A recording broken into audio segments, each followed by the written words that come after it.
She had 48 hours to either marry the man who wanted to bury her or lose everything she had bled to build.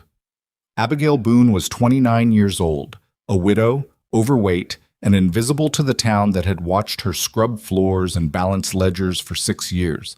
And now, with her husband barely cold in the ground, his brother was standing in her kitchen holding a piece of paper that said she belonged to him. Nobody in Red Basin lifted a finger.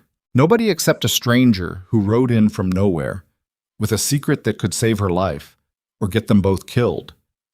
If this story moves you, hit that like button. Drop your city in the comments below. I want to see exactly how far this story has traveled, and if you want to know what happens next, follow along. We're just getting started. The funeral had been a spare, joyless thing. 20 minutes, no flowers, a preacher who kept glancing at the sky as if he had somewhere better to be. Harold Boone was lowered into the red Nevada earth on a Tuesday morning in October of 1878, and by Tuesday afternoon his brother Silas was already at the house. Abigail heard the horse before she saw him. She was still in her black dress, the one that pulled too tight across her shoulders because she'd had to let the seams out twice in the past year and still hadn't gotten it right. And she was standing at the kitchen window watching the dust rise off Mineral Road when Silas Boone came around the bend on his gray roan, sitting in the saddle the way he always did, straight-backed and slow, like a man who had never been in a hurry because he had never needed to be. She didn't go to the door. She stood at that window and watched him tie the horse to the post and smooth his jacket and look up at the house, her house, the house she had painted herself 2 summers ago, the window boxes she'd built from scrap lumber, the sign above the dry goods door that read Boone General in letters she had stenciled one careful stroke at a time. And the way he looked at it made her stomach turn. He looked at it the way a man looks at something that is already his. Mrs. Boone. He came in without knocking. He'd never knocked, not once in the 6 years she'd known him. Harold used to say that was just Silas's way, that he meant nothing by it. Abigail had always suspected Harold was wrong. Silas. She turned from the window. Harold isn't even in the ground a full day. I know it. He set his hat on the kitchen table, her table, the one she'd sanded and stained herself, and pulled a folded document from inside his jacket, which is why I thought it best we handle this matter quickly, out of respect. She looked at the paper but didn't take it. What matter? He unfolded it and smoothed it flat on the table with 2 careful hands, and he looked up at her with the kind of patience that isn't really patience at all, but just power wearing a polite face. Harold's will, he said. She read it 3 times. Then she sat down because her legs didn't feel entirely trustworthy, and she read it a 4th time. The language was formal and dense, the handwriting Harold's but somehow not quite Harold's, the letters too deliberate, too careful, like someone who was copying rather than writing. She'd seen Harold's real handwriting 1,000 times on inventory ledgers and receipts, and the notes he used to leave on the kitchen counter, and this wasn't quite that. But she couldn't prove it, and she knew she couldn't prove it, and the sick feeling in her gut told her that whoever had written this had known she wouldn't be able to prove it. The document stated that in the event of Harold Boone's death, all property, the house, the store, the stock, the account at the cattleman's bank, would transfer immediately to his brother Silas, unless Abigail agreed to marry Silas within 48 hours of Harold's burial. 48 hours. She looked up. Silas was watching her with that slow, patient expression. This isn't Harold's doing, she said. His signature's right there at the bottom. I know what his signature looks like. Then you know this is legal and binding, Mrs. Boone. She set the paper down very carefully. And if I refuse? Then by Thursday at sundown, you'll have no home, no business, and no legal claim to a single board of this property. He picked up his hat. I'd suggest you think it through carefully. A woman in your position doesn't have so many options. He said a woman in your position the way people in Red Basin had always said things about Abigail. Not cruelly exactly, not with open malice, but with a kind of casual certainty, as if the limitations of her life were simply facts of nature, like weather or gravity. She was overweight and plain, and past the age when any man would have chosen her freely. She had no family within 300 miles. She had no money of her own because everything she'd ever earned had gone straight into the store, into Harold's store, the store that now belonged, apparently, to a piece of paper she didn't believe. Silas put his hat on his head and walked to the door. "I'll come back tomorrow evening for your answer." He left the door open behind him. She didn't get up to close it. The town of Red Basin had been built on the back of a mining boom that had largely come and gone by 1870, leaving behind a collection of sun-bleached buildings, a population of about 400 souls, and the particular stubborn determination of people who had come too far to admit their bet hadn't paid off. The main street ran straight and flat between two ridgelines, and in the summer the heat bounced off the packed dirt in visible waves. In October it was bearable, sometimes almost pleasant in the evenings, when the shadows came long and purple off the hills. Abigail walked the main street that afternoon because she didn't know what else to do. She'd done the figures in her head already, done them twice, and they came out the same way every time. She had $8 and some coins in a tin box under the floorboard, money she'd been saving in small amounts over 2 years without knowing exactly why, just some instinct that a woman ought to have something of her own. $8 would not get her far. She stopped at the sheriff's office first. Sheriff Dale Pruitt was a tall, weathered man who had been sheriff of Red Basin for 11 years and who had the expression of someone who had heard every possible story and found most of them wanting. He listened to Abigail with his hands flat on his desk and his eyes fixed somewhere around her collar. "The document appears legal," he said when she finished. "It doesn't look like Harold's handwriting. You'd need a judge to rule on that, Mrs. Boone. Nearest circuit judge is in Carson City." "That's 4 days' ride." "Yes, ma'am." She looked at him. He looked at his desk. "Sheriff, the deadline is tomorrow at sundown. I cannot ride to Carson City and back in one day." "No," he agreed. "You cannot." She waited. He didn't add anything. "So there's nothing you can do?" Pruitt finally looked at her directly, and what she saw in his face wasn't cruelty, but something almost worse, a kind of apologetic helplessness, the look of a man who had already decided the situation was above his responsibility. "If you're asking whether I can void a legal document without a court order, then no, Mrs. Boone, I cannot." She thanked him and left.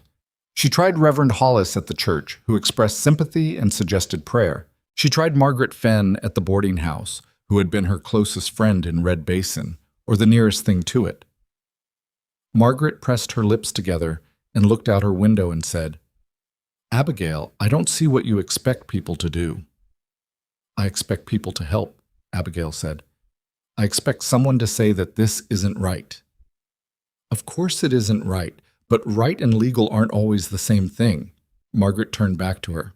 Her expression was genuinely pained, and that almost made it worse. "Silas Boone is not a man you want for an enemy. He's connected to half the cattlemen in the county, and he owns 2 of the claims that feed this town's economy. What do you want me to do, Abigail? Stand up in the street and tell Silas Boone he's a thief? That's your fight. I've got a business and children to think about." Abigail walked home as the sun went low and red behind the western ridge. She sat on her front step, the step she had built, the wood she had chosen, the house she had made into something livable when Harold had been content to let it fall apart around them. And she thought about her options, which were 3.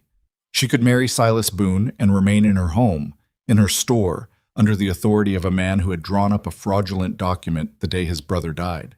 She could refuse and leave with $8 and the clothes on her back. She could fight the document legally and lose 48 hours she didn't have. She was sitting there in the dark, having concluded that all 3 options were variations of the same ruin, when the stranger rode in. He came down Mineral Road from the north, which was unusual because most travelers came in from the east off the main Carson City route. He was riding a dark bay horse that looked well used but well kept, the kind of horse a man doesn't acquire by accident, and he sat easy in the saddle with the particular stillness of someone who had been riding long distances for a long time. He stopped at the water trough in front of the livery, and for a moment Abigail watched him the way you watch anything unusual in a small town, without moving, without announcing yourself, just watching. He was somewhere in his 30s, lean and trail-worn, with a canvas duster and a hat that had seen better years. He didn't look around the town the way a stranger usually did, taking it all in. He looked at it the way a man looks when he's already looked at a map and knows what he's going to find. Then he looked down the street, and his eyes found her sitting on the step. He didn't look away. After a moment, he led his horse toward her. "Abigail Boone?" he said, stopping about 5 feet out. She was tired enough by then that she didn't find it particularly alarming that a stranger knew her name. "That's me."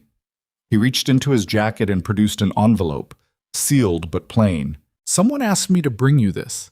She took it. The handwriting on the outside was unfamiliar, so just her name, no address. "Who asked you?" "Man named Cutter, Luther Cutter. He said you'd know the name." She did know the name. Luther Cutter had been Harold's bookkeeper for 3 years before they'd had a falling out over some disputed accounts. He'd left Red Basin 18 months ago, and nobody had heard from him since, as far as she knew. She broke the seal and unfolded the letter. The light was too dim to read it clearly, and she had to angle it toward the yellow lamp glow from the window next to her. The letter was short. Luther Cutter's handwriting, cramped and left-leaning, the way she remembered it from invoices. "Abigail, I don't know if this reaches you in time. I left Red Basin because I found out what Silas was planning, and I knew nobody would believe me. 2 years ago, Silas convinced Harold to let him write a new will, and Silas altered it before Harold signed. Harold thought he was signing a standard transfer of business to you outright. I saw the original draft. What Silas showed the lawyer was not what Harold agreed to. I have the original draft. I've been afraid to come back because Silas has eyes in that town. I sent this with a man I trust. His name is Wyatt Cross. If you decide to run, go with him. He knows how to get you out of Nevada. I'm sorry I didn't say something sooner." Luther Abigail read the letter twice. Then she looked up at the man with the hat. "Wyatt Cross," she said. "Yes, ma'am. And you know how to get me out of Nevada." He looked at her steadily. "I know a route through the Sierra Pass. Rough country, but passable this time of year if we move fast. On the other side is California." She folded the letter carefully and held it against her knee. "You do understand what I'd be giving up. My house, my store, everything I've worked for since I was 23 years old." "Yes, ma'am. I understand it." "And Luther's original draft, that's in California?"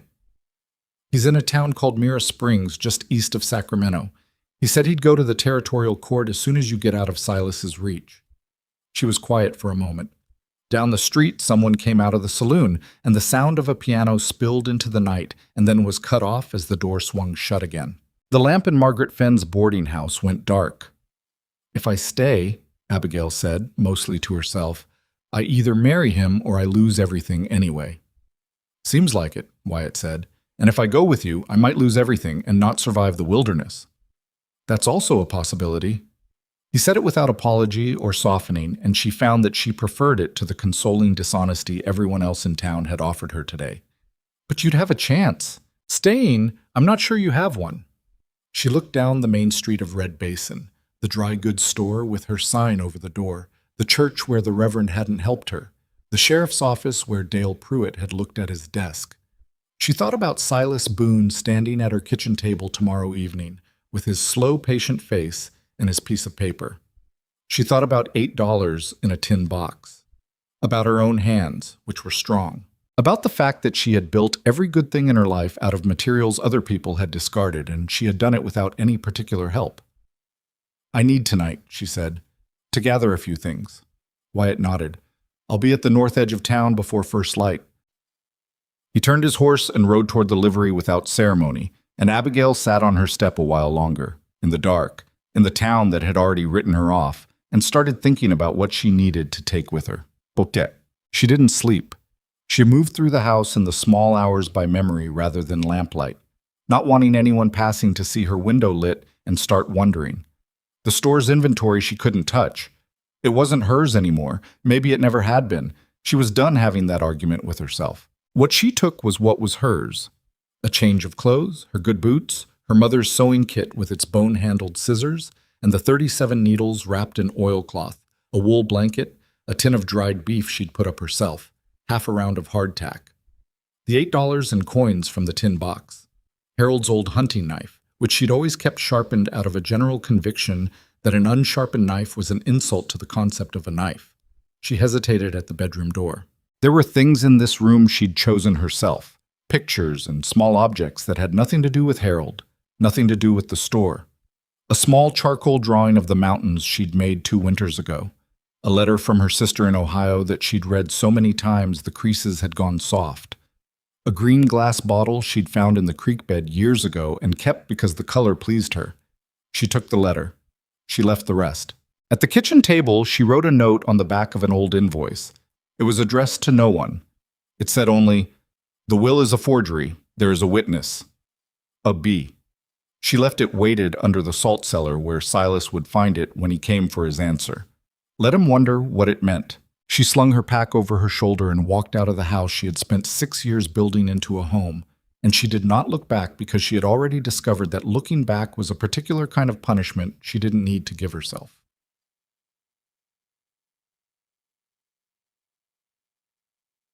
The air before dawn in Nevada was cold and smelled of sage and dust and something metallic underneath, like the land was made of something that hadn't quite finished becoming itself. Abigail walked north on the road out of town, her boots loud on the packed earth, and she was aware with every step that if anyone looked out their window and saw her, they would know immediately that something was wrong, because women did not walk north out of Red Basin alone at 3 in the morning carrying a pack. But no one looked out their window. The town was dark and still. Wyatt was where he said he'd be, just past the last building, where the road narrowed and the sagebrush closed in on both sides. He had a second horse with him, a smaller roan mare, already saddled.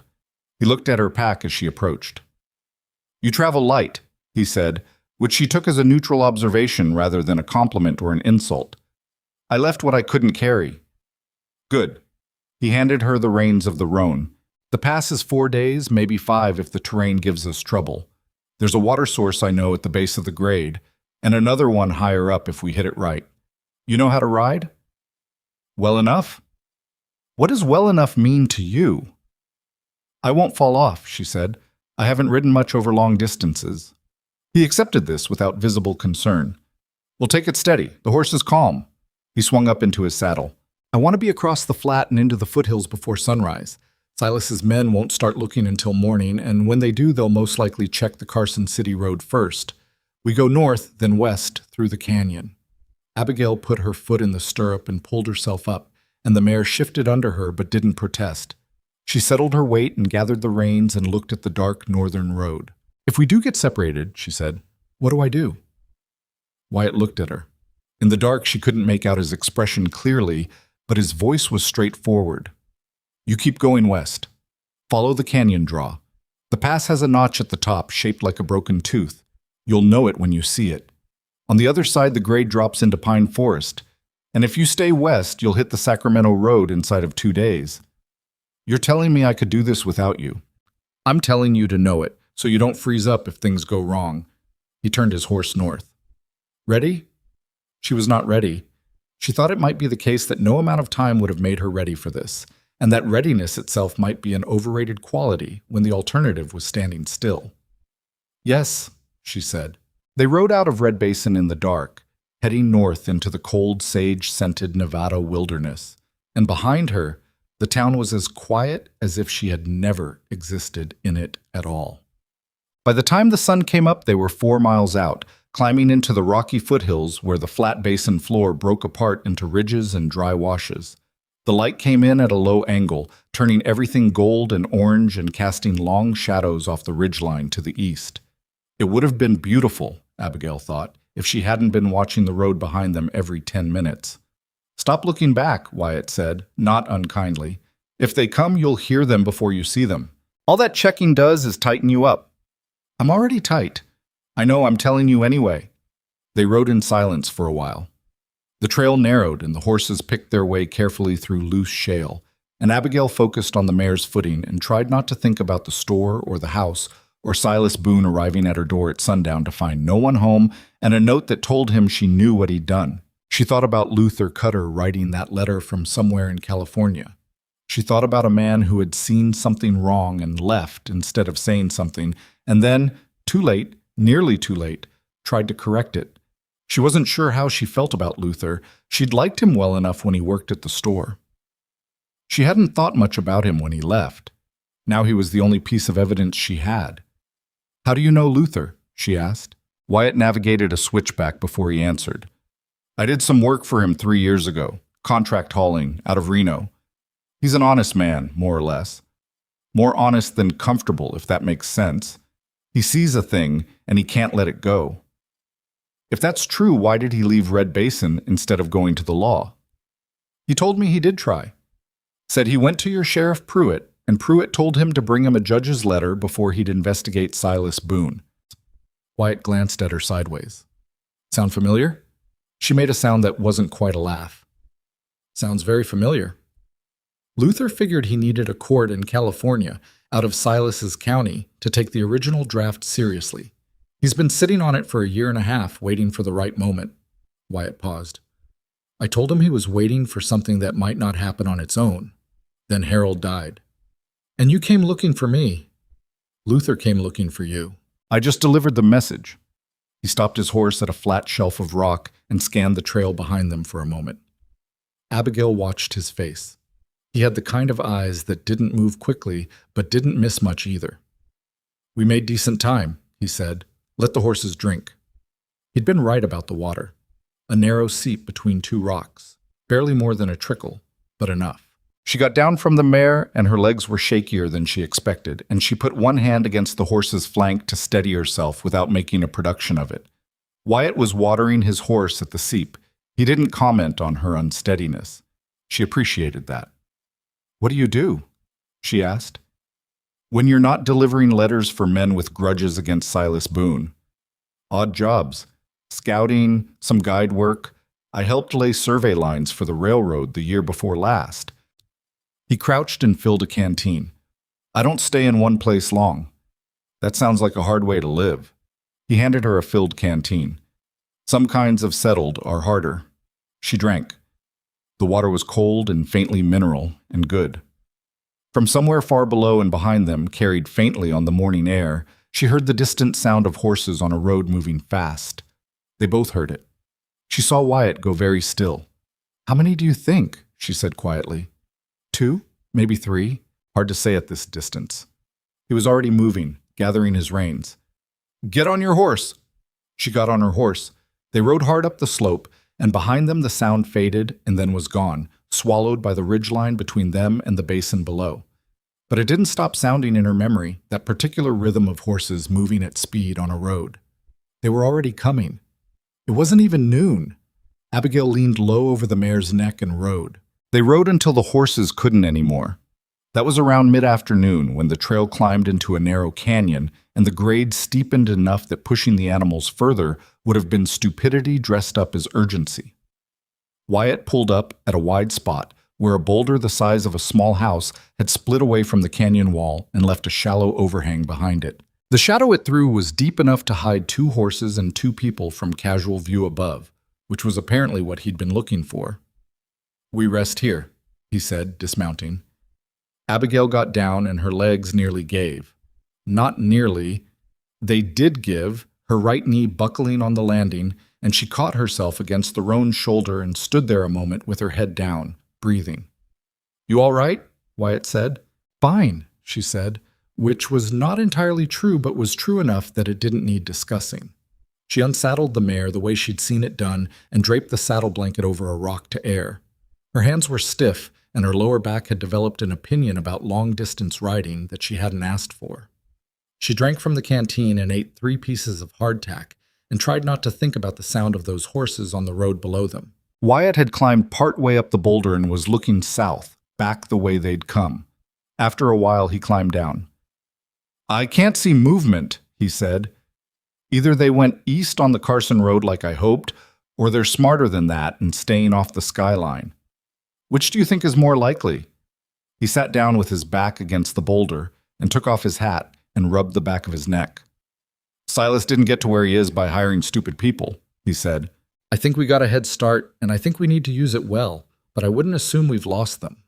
Abigail sat across from him and pulled off her right boot because something in there had been pressing against her heel for the last 2 hours. There was a blister already forming, not large but mean, right on the bone of the heel where rubbing would be constant. She looked at it without comment, because commenting on it would accomplish nothing, and pulled out the small tin of tallow from her sewing kit and worked it into the skin. You carry tallow, Wyatt said. I carry useful things. He looked at the sewing kit, which she'd set on the rock beside her. What else is in there? Needles, thread, a bone awl, scissors, catgut I've been saving, some strips of clean linen. She replaced the lid of the tallow tin. I used to sew Harold's shirts. Before that, I made alterations for most of the women in Red Basin at 2 cents an item, which was how I paid for my first 6 months there. She put her boot back on and worked it carefully over the heel. Sewing kept me alive before Harold. It'll keep me alive after.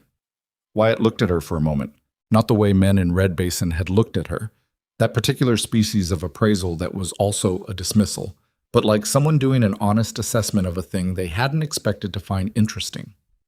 Luther said you were resourceful, he said. I wasn't sure what he meant by that. People say that about women they underestimate sometimes. Makes them feel better about underestimating them. And now? Now I think he meant it straight. He put his hat back on. Eat something else. We move again in an hour.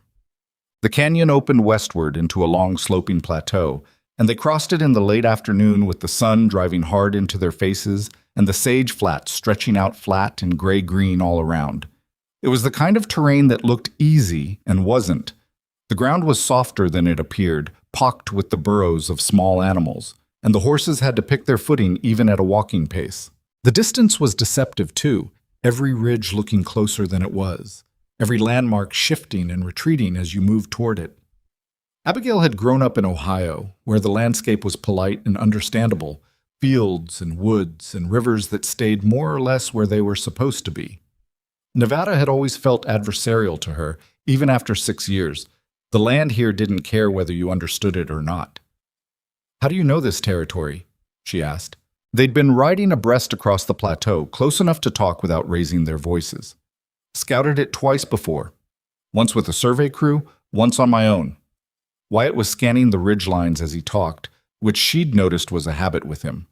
The conversation was real, and he was present in it, but part of him was always doing something else. There's a ranch at the base of the Sierra Grade that'll give us water and maybe a meal if the family's still there. Homesteaders named Voss. Good people. They don't ask questions. And if they're not still there, then we make do. They made do with each other's company across the plateau, which was more than Abigail had expected. She wasn't used to easy conversation with people she'd just met. She was too deliberate for it, too accustomed to the particular loneliness of being a woman whom everyone in a small town had already decided about. But Wyatt talked to her the way she'd learned to talk to the inventory, directly, without decoration, curious about the answer. He asked how she'd come to Red Basin. She told him about her first husband, who wasn't Harold but a man named Del Rayner who'd died of fever in Missouri before they'd made it farther west. She'd been 20 years old and stranded in Kansas with $30 and a wagon full of household goods that she'd sold piece by piece until she had enough to get to Nevada, where a cousin had promised work that turned out not to exist. She'd taken the alterations work to survive and met Harold Boone when he came in to ask if she could fix a torn jacket lining. He'd been kind to her. She'd been lonely and grateful and had confused those things for love, which was a mistake a lot of women made and which she'd spent 6 years understanding. Did you love him? Wyatt said, matter of fact. I was fond of him, she said. That's the honest answer. He was decent to me most of the time. He wasn't a bad man. He just wasn't particularly interested in what I thought about things. I don't think it was malicious. I think he just never considered that I might have thoughts worth asking about. And Silas? Silas always knew exactly what my thoughts were worth to him. She watched the ridge ahead. Nothing. Less than nothing. I was a body that could work and manage a house. That's what he saw when he looked at me. Wyatt was quiet for a moment. Is that what most people in Red Basin saw? She thought about it honestly. More or less. Some of them saw a fat woman and stopped looking after that. Some of them saw Harold's wife and treated me accordingly, which was polite but not particular.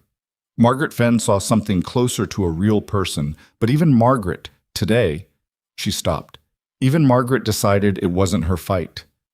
People rarely fight for someone else's life as hard as they fight for their own. No, she agreed. They don't. The sun had gone low enough to lose its heat, and the air coming off the Sierra foothills ahead had a bite to it that meant they'd feel the cold tonight. Abigail pulled her wool blanket from the pack and draped it around her shoulders without dismounting, which took some awkward management of the reins, and she got it done without asking for help and without making a show of not asking. The Voss homestead was there, a low adobe house with a sod roof and a decent corral tucked into a fold of the land at the base of the Sierra grade where a spring fed a narrow creek. There was smoke from the chimney and lamplight in the window, and when they rode into the yard, a dog came out barking and a woman appeared in the doorway with a rifle and then lowered it when she made them out. "Wyatt Cross," she said. Not a question. "Mrs. Voss?" He dismounted. "Didn't know if you'd still be here." "Where would I go?" She was a small, square woman of about 50, with iron gray hair pinned back severely, and the kind of face that had been outdoors in bad weather for 30 years. She looked at Abigail with open appraisal that was somehow entirely without judgment.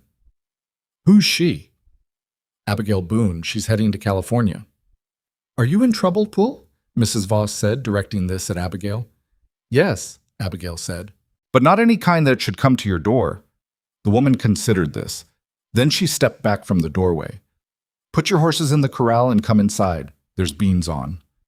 The beans were simple and good, with salt pork and a pan of cornbread that Abigail ate more of than she intended, because she'd been hungrier than she'd realized, and Mrs. Voss's table didn't invite restraint. The homesteader's husband, Otto Voss, was a big, quiet man who said about 6 words during the meal and asked no questions whatsoever, which Abigail appreciated down to her bones. Mrs. Voss poured coffee and sat down across from Abigail and said, in a tone that brooked no argument, "Your feet are wrong. I can see it in how you sit." "A blister," Abigail admitted. "Take your boot off." She took her boot off.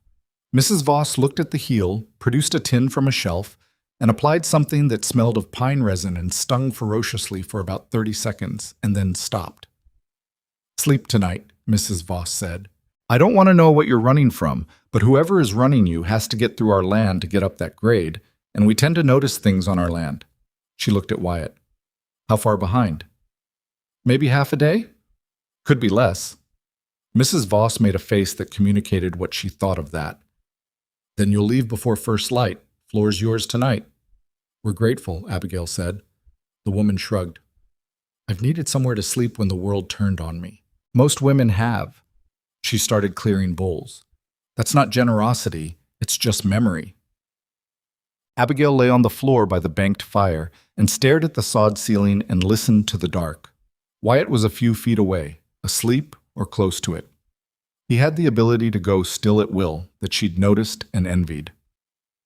Outside, the horses were quiet in the corral. The spring creek made a small sound. She thought about the note she'd left under the salt cellar.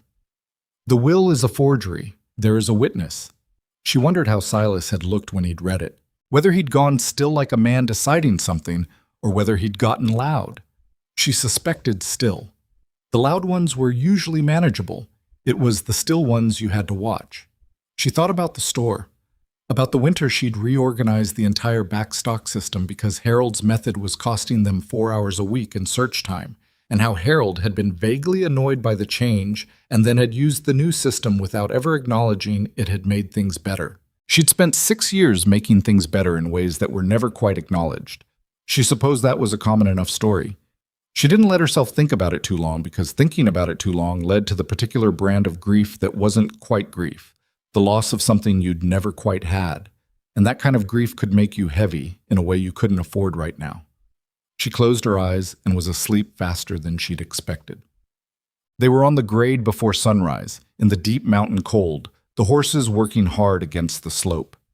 The Sierra Nevada rose around them like a judgment, massive, indifferent granite, forests of pine so thick they swallowed sound, trails that were sometimes clear and sometimes required Wyatt to dismount and look for blazes on the trees that some previous traveler had cut years or decades before. Abigail was not a woman who complained, as a matter of both character and calculation. She had learned early that complaining when no remedy was available simply made you worse company without improving the problem, and Wyatt struck her as a man who operated on the same principle. So they rode in focused silence much of the morning, each managing their own discomfort, and the trail steepened and the air thinned slightly and the pine forest closed in. At mid-morning, Wyatt stopped abruptly and held up a hand, and Abigail stopped the roan and listened. Below them on the grade, moving slow, the creak and clatter of riders picking their way up a rocky trail. "How many?" she breathed. Wyatt had already turned his horse off the trail into the trees. She followed. The pine duff was soft, and the horse moved quietly on it, and they pushed maybe 30 yards into the forest before he stopped and held them still. 3 riders came up the trail below, moving carefully, scanning the ground. Leading them was a man she didn't know, raw-boned and deliberate. The other 2 she recognized from Red Basin, Pete Rawls, who ran the feed store, and Carl Dempsey, who had no occupation that anyone had ever been able to identify, and who did whatever paying work came his way. Silas had sent Pete Rawls. That was something. Pete Rawls had a reputation for a certain methodical doggedness, not smart, but persistent.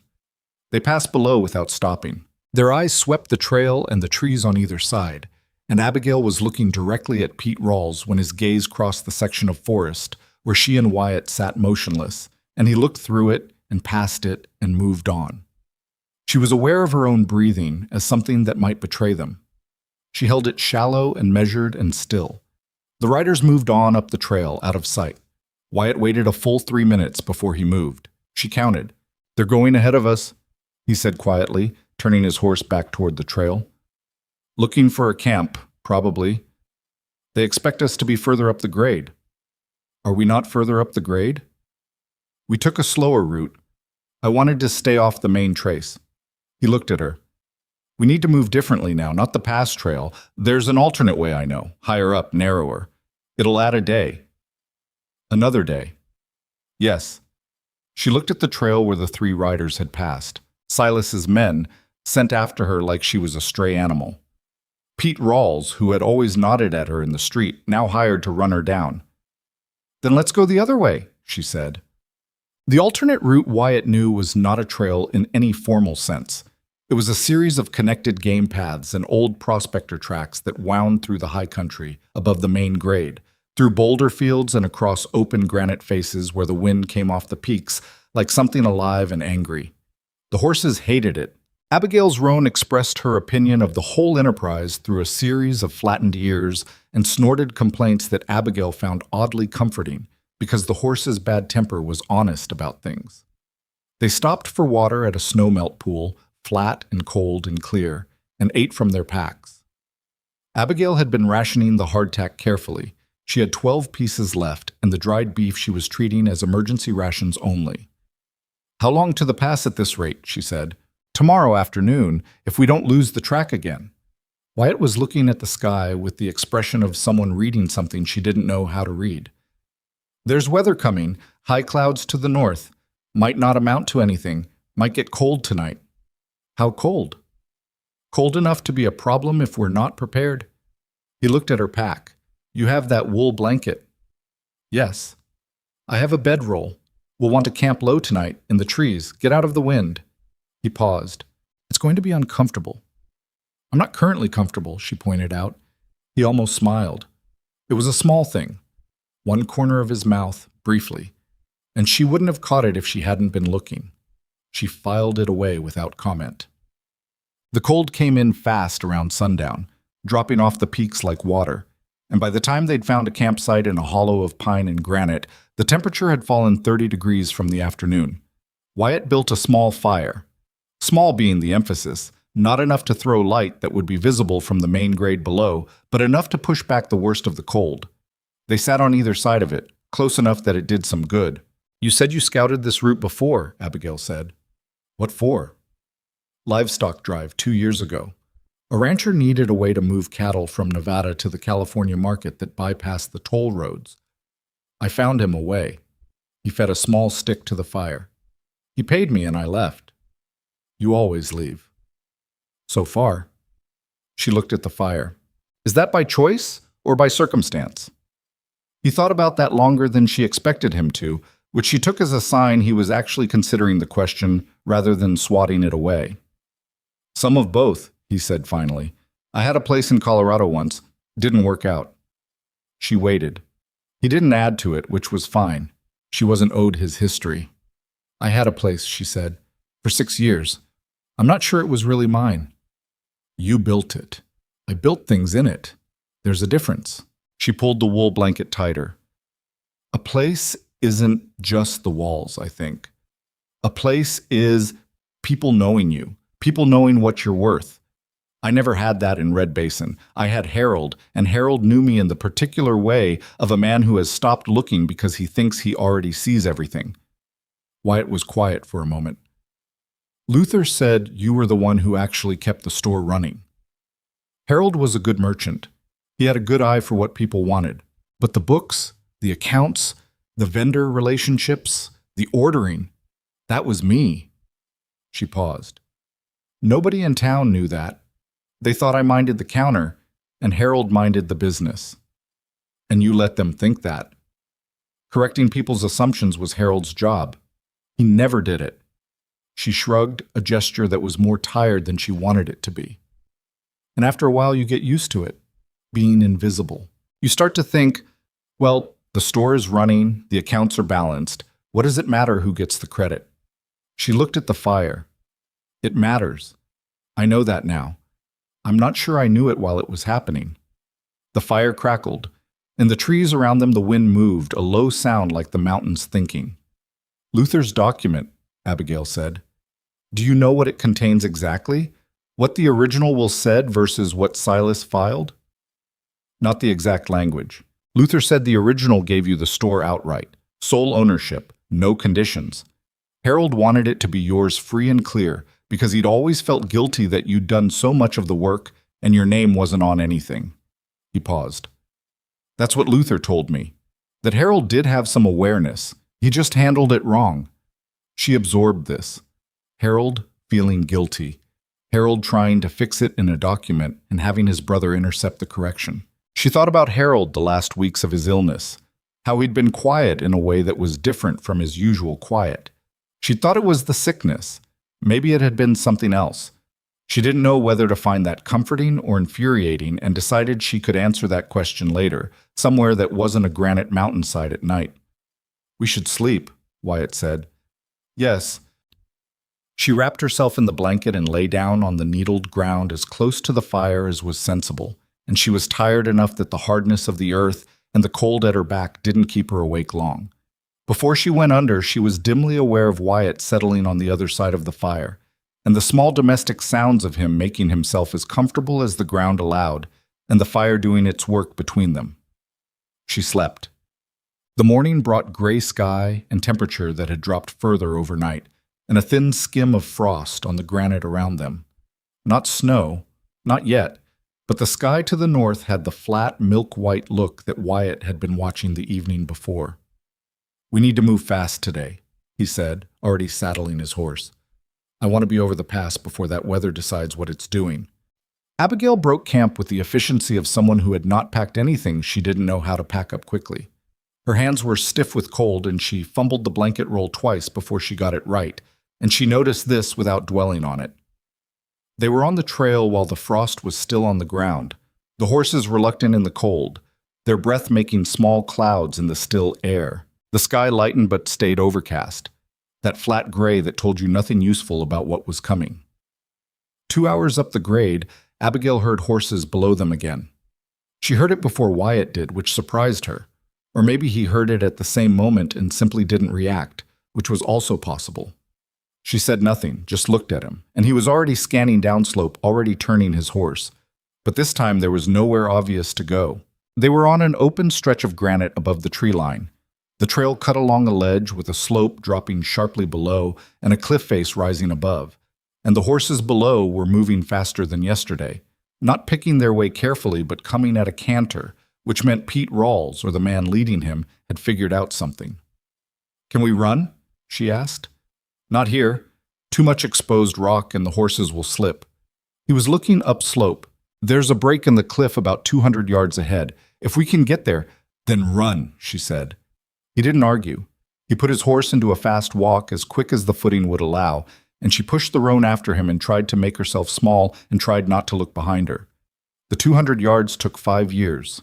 The break in the cliff was a narrow chimney of rock that opened into a shelf above.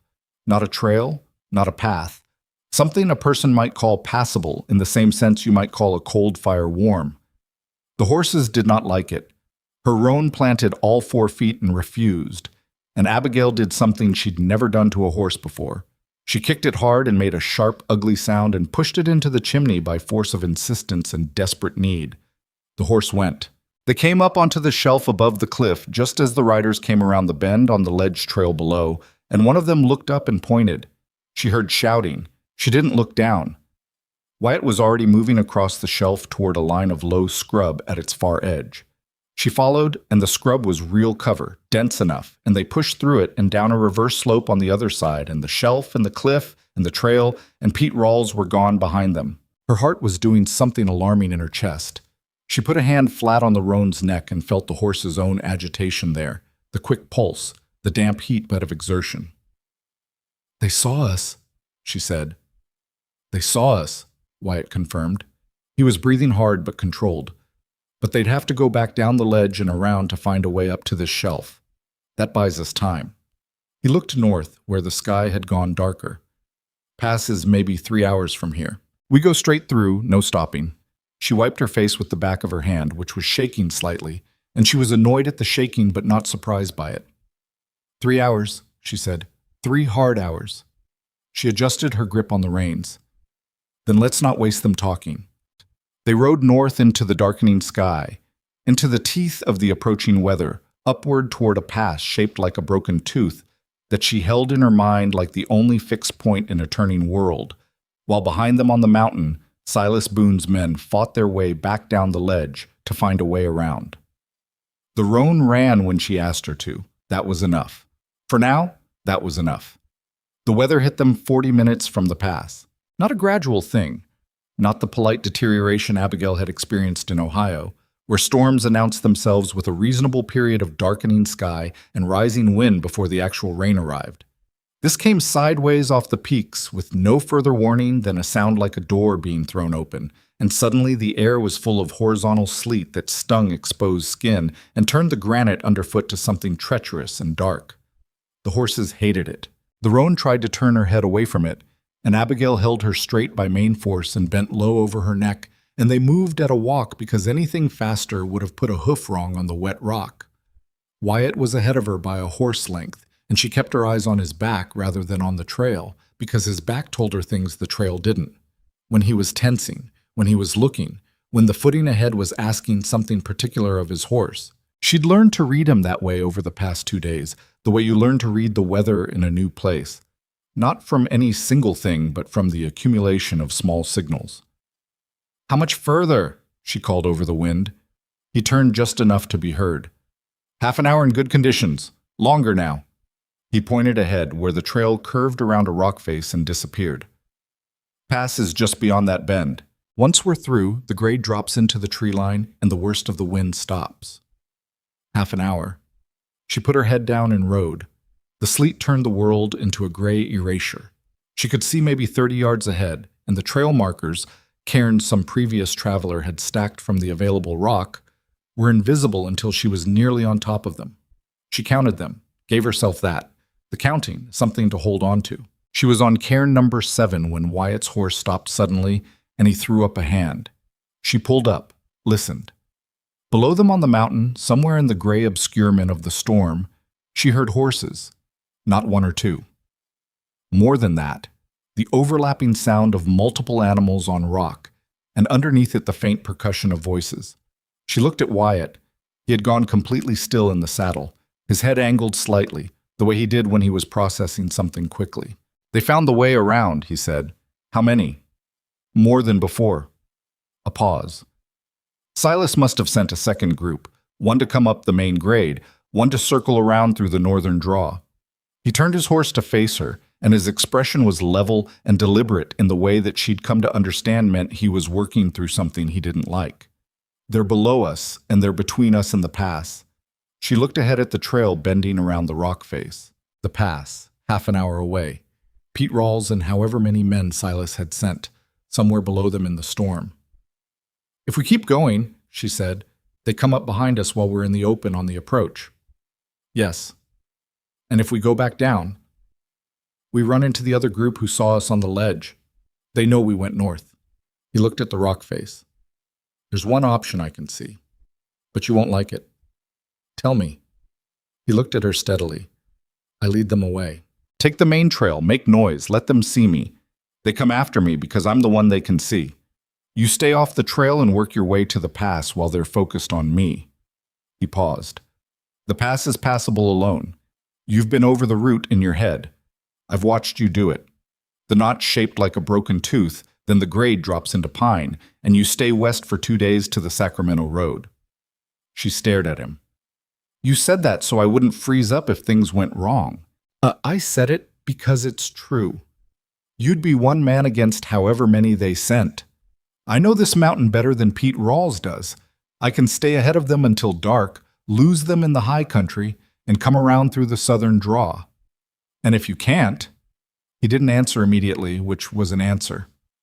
No, she said. Abigail, no. The word came out harder than she intended, and she let it stay that way. I didn't come this far to leave a man to be shot for me on a mountain. We find another way. He looked at her for a long moment. The sleet came between them. There isn't a lot of time to find it, he said. I know. Think faster. It wasn't kind, and she knew it wasn't kind, and she didn't take it back, because there was no room right now for kind, and Wyatt Cross was not a man who needed to be handled. He turned and looked at the rock face, and she watched his eyes move over it, and she could see him working through it the way she worked through a balance sheet, not starting from what he wanted the answer to be, but from what was actually there. There's a shelf, he said, behind that rock face, about 15 feet up. It runs north along the cliff, and if I'm remembering right, it comes out above the trail on the pass approach, above where they'd be climbing. He looked at her. 15 feet of rock climbing. Not technical, but not nothing either. She looked at the rock face. It was wet. Everything was wet. What about the horses, she said. We leave them. I'm sorry, and we have to leave them. She looked at the roan, who was standing with her ears flat in the sleet, profoundly unhappy. She'd had the horse for 2 days and had developed a specific appreciation for her bad temper, which was the temper of an animal with accurate opinions. She'll survive, Wyatt said. Horses know how to find their way down a mountain, better than we do. I know. She got down and tied the reins loosely to a small outcrop, loose enough to pull free with effort, tight enough to hold in the short term. And she pulled her pack from the saddlebag, the sewing kit, the tin of food, the blanket, Harold's knife. She patted the roan once on the neck, and the roan turned and looked at her with one large dark eye and snorted, which seemed like a fair assessment of the situation. Wyatt had already stripped his own horse down and was moving toward the rock face. I'll go first. Find the holds. Call them down to you. Just go, she said. I'll find the holds. The rock was cold and wet, and her hands were cold, and the pack made her back heavy, and the first 10 feet were the kind of effort that required her to stop thinking and simply proceed, hold to hold, boot placement to boot placement, because thinking about it led immediately to an awareness of what was below her that wasn't useful. She was heavier than she'd been in her life, and she'd never been a small woman, and she was aware of all of this in the purely mechanical sense of weight and friction and the load her arms were managing, and none of it changed anything, so she proceeded. At the 12-foot mark, her left hand found a hold that wasn't solid and slipped, and for one lurching second there was nothing under her right boot either, and her whole body swung on her right hand, which was clenched around a lip of granite with the complete mindless conviction of an animal that intends to survive. She found her right boot's purchase again. She didn't look down. She reached the shelf. Wyatt was there, not having called directions down to her because she hadn't needed them, and she pulled herself up over the edge and sat on the shelf with her back against the cliff face and her legs out in front of her and breathed for about 10 seconds. You're bleeding, he said. She looked at her right hand. The knuckle had caught on the granite on the way up and was bleeding in an unserious but insistent way. She wrapped it in a strip of the clean linen from her sewing kit without comment. Below them, closer now, she could hear the horses. She pressed herself back against the cliff wall, and Wyatt did the same, and they looked down from the shelf at the trail. 3 riders emerged from the gray sleet below, then 2 more. 5 in total, and Pete Rawls wasn't among them. This was the second group, the ones Silas had sent around the northern draw. They didn't look up. People rarely looked up when they were focused on the trail ahead, and the storm gave them enough to occupy their attention. She and Wyatt watched them pass from 15 feet above, close enough that she could read the misery in the set of one man's shoulders, close enough to hear fragments of complaint carried up by the wind. They moved on toward the pass. She let out a breath. "The first group will be coming up behind us," Wyatt said very quietly. "Probably 20 minutes. Then we move." The shelf ran north as he'd remembered, though remembered was generous. It was more like he'd had a general impression of the possibility of a shelf, and the reality had cooperated. It was narrow, sometimes only 2 feet wide, and the storm made every step a negotiation, but it was solid granite and it held, and they moved along it with their backs to the cliff wall and the mountain dropping away below. Abigail had given up on comfort sometime around the 12-foot rock climb and was now operating in the purely functional register of someone who has stripped away everything except the next step. Her feet knew the shelf. Her hands knew the cliff wall. The wind was a fact like any other fact, to be managed and not resented. She thought, briefly and precisely, about Margaret Fenn's face when she'd said, "It's your fight." She thought about Sheriff Pruitt looking at his desk. She thought about Silas standing at her kitchen table with his slow, patient expression and his piece of paper. She used all of it. It was fuel the same as anything else. The shelf curved north and then northeast and began to gain elevation, and after 20 minutes it brought them out above the pass trail's upper approach, just as Wyatt had calculated, above and ahead of where the first group of riders would be climbing. The storm was still screaming off the peaks, but here the cliff provided some shelter, and she could see the pass notch from this angle, just ahead, exactly as he'd described it, shaped like a broken tooth against the white sky. She stood on the high rock and looked at it, and felt something that she didn't entirely have a name for. "There it is," she said. "There it is," Wyatt said. He looked tired, which was the first time she'd registered that he was capable of looking tired. 20 minutes to the top. Can you keep moving? Can you? Yes. Then stop asking. They went for the pass. The notch at the top was barely wide enough for 2 people abreast, a corridor of granite with the wind compressing and accelerating through it, so that for the 30 seconds it took to move through the notch, she couldn't hear anything except the wind and the sound of her own breath and her own boots on the rock. Then the notch gave out and the world opened up on the other side. The western slope, dropping away into dark pine forest, the grade less severe, the air already slightly less murderous, the storm still present but cut by the ridgeline behind them. She stopped. Wyatt stopped beside her. They stood for a moment at the top of the Sierra Nevada, at the edge of California, and neither of them said anything because there wasn't anything obvious to say. Then from behind them, back through the notch, came the sound of shouting. Not close, but not distant either. Somewhere on the eastern approach, someone had found the shelf, or found the horses, or simply figured out where they'd gone. "They'll be at the notch in 10 minutes, Wyatt said. "Maybe less." She looked at the forest below, dropping away in dark green folds. "Then we go down." They went down fast. Not recklessly, but fast. A controlled descent, using the slope, letting gravity work for them the way it had worked against them all day, the pine forest coming up to meet them as they dropped off the upper grade.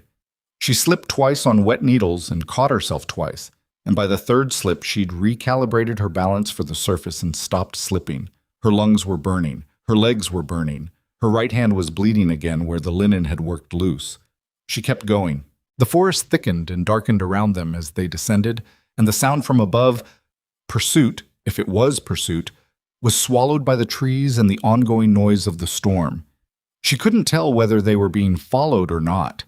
She decided to proceed as if they were, which was the only sensible approach. After an hour of descent, the grade lessened and the trail widened and the forest opened into a long, narrow meadow strung with the dead stalks of summer grass, flattened by the storm and silver in the gray light. A creek ran along its eastern edge, full from the runoff. They stopped at the creek. She drank from her cupped hands and didn't care about the cold. Wyatt drank beside her. "Are they following?" she asked. He listened. The storm was fading to the east now, losing force as it ran off the peaks, and the forest was quieter. "I don't hear anything, but I wouldn't hear them at this distance in these conditions." She sat back on the creek bank and looked at her hand and rewrapped it properly this time with a longer strip of linen, tied it off neatly. The bleeding had slowed. That was too close, she said. Yes. The shelf being there. If it hadn't been there. It was there, he said.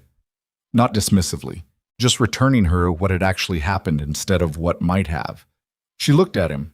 He was sitting on the opposite bank with his forearms on his knees, his hat off, the rain dripping from his hair. He looked exactly like a man who had just spent 2 days helping a woman he barely knew escape across a mountain in a storm, which was what he was. And she thought it was possible she'd never seen anyone so clearly before.